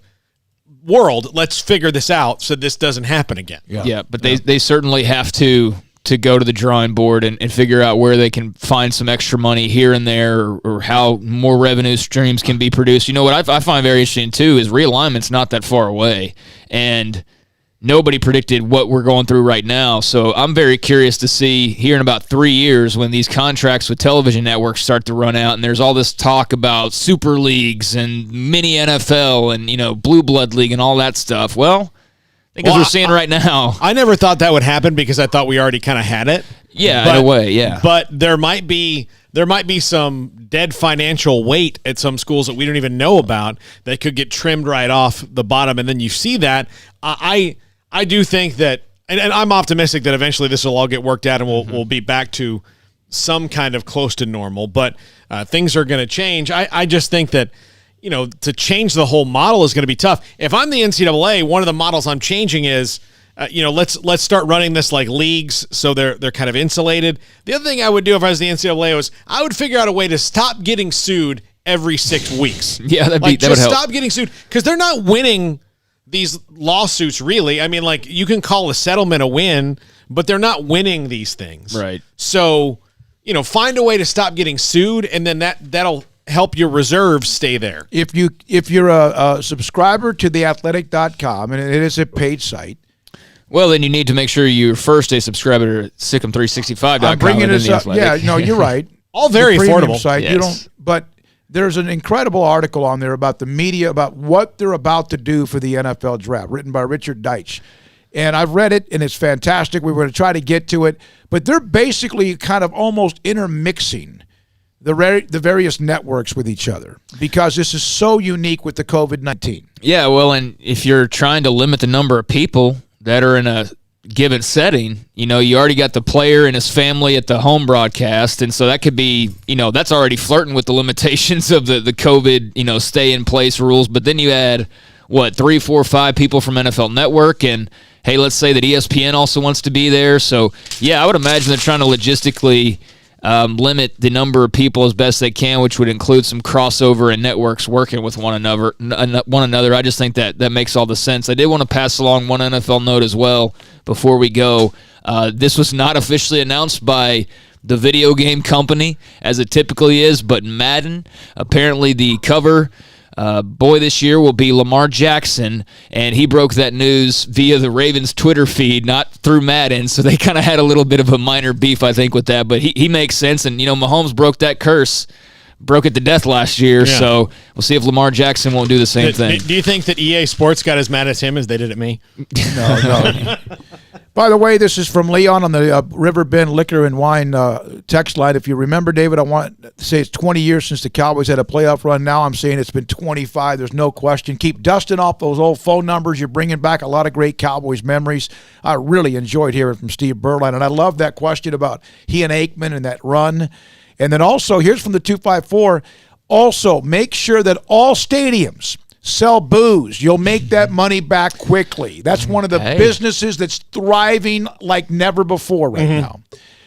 An essential business. I'm telling you right now, there's going to have to be some ways that people get creative with, and I think you might see states maybe walk back a little bit on their marijuana laws because of the industry that can be for you, as evidenced by the money that's being made in states who have legalized it. I think when you're talking about a variety of different things along those lines, anywhere where you can make some more money or cut some money. Sports gambling.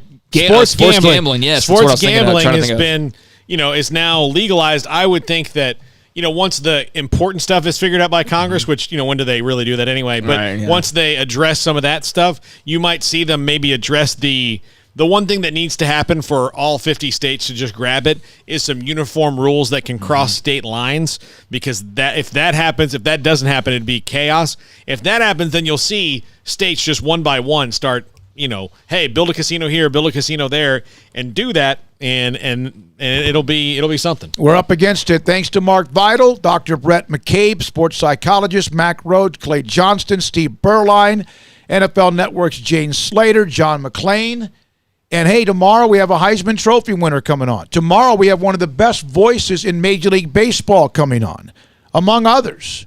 For Paul Catalina, for Craig Smoak, isn't this fun? This is Having so much fun. Thanks to all of the folks and staff at SicEm365.com, including, of course, the all-decade basketball team that's up on their site as well. I'm David Smoak. For everyone I've mentioned, our amazing sponsors, good night on SicEm365.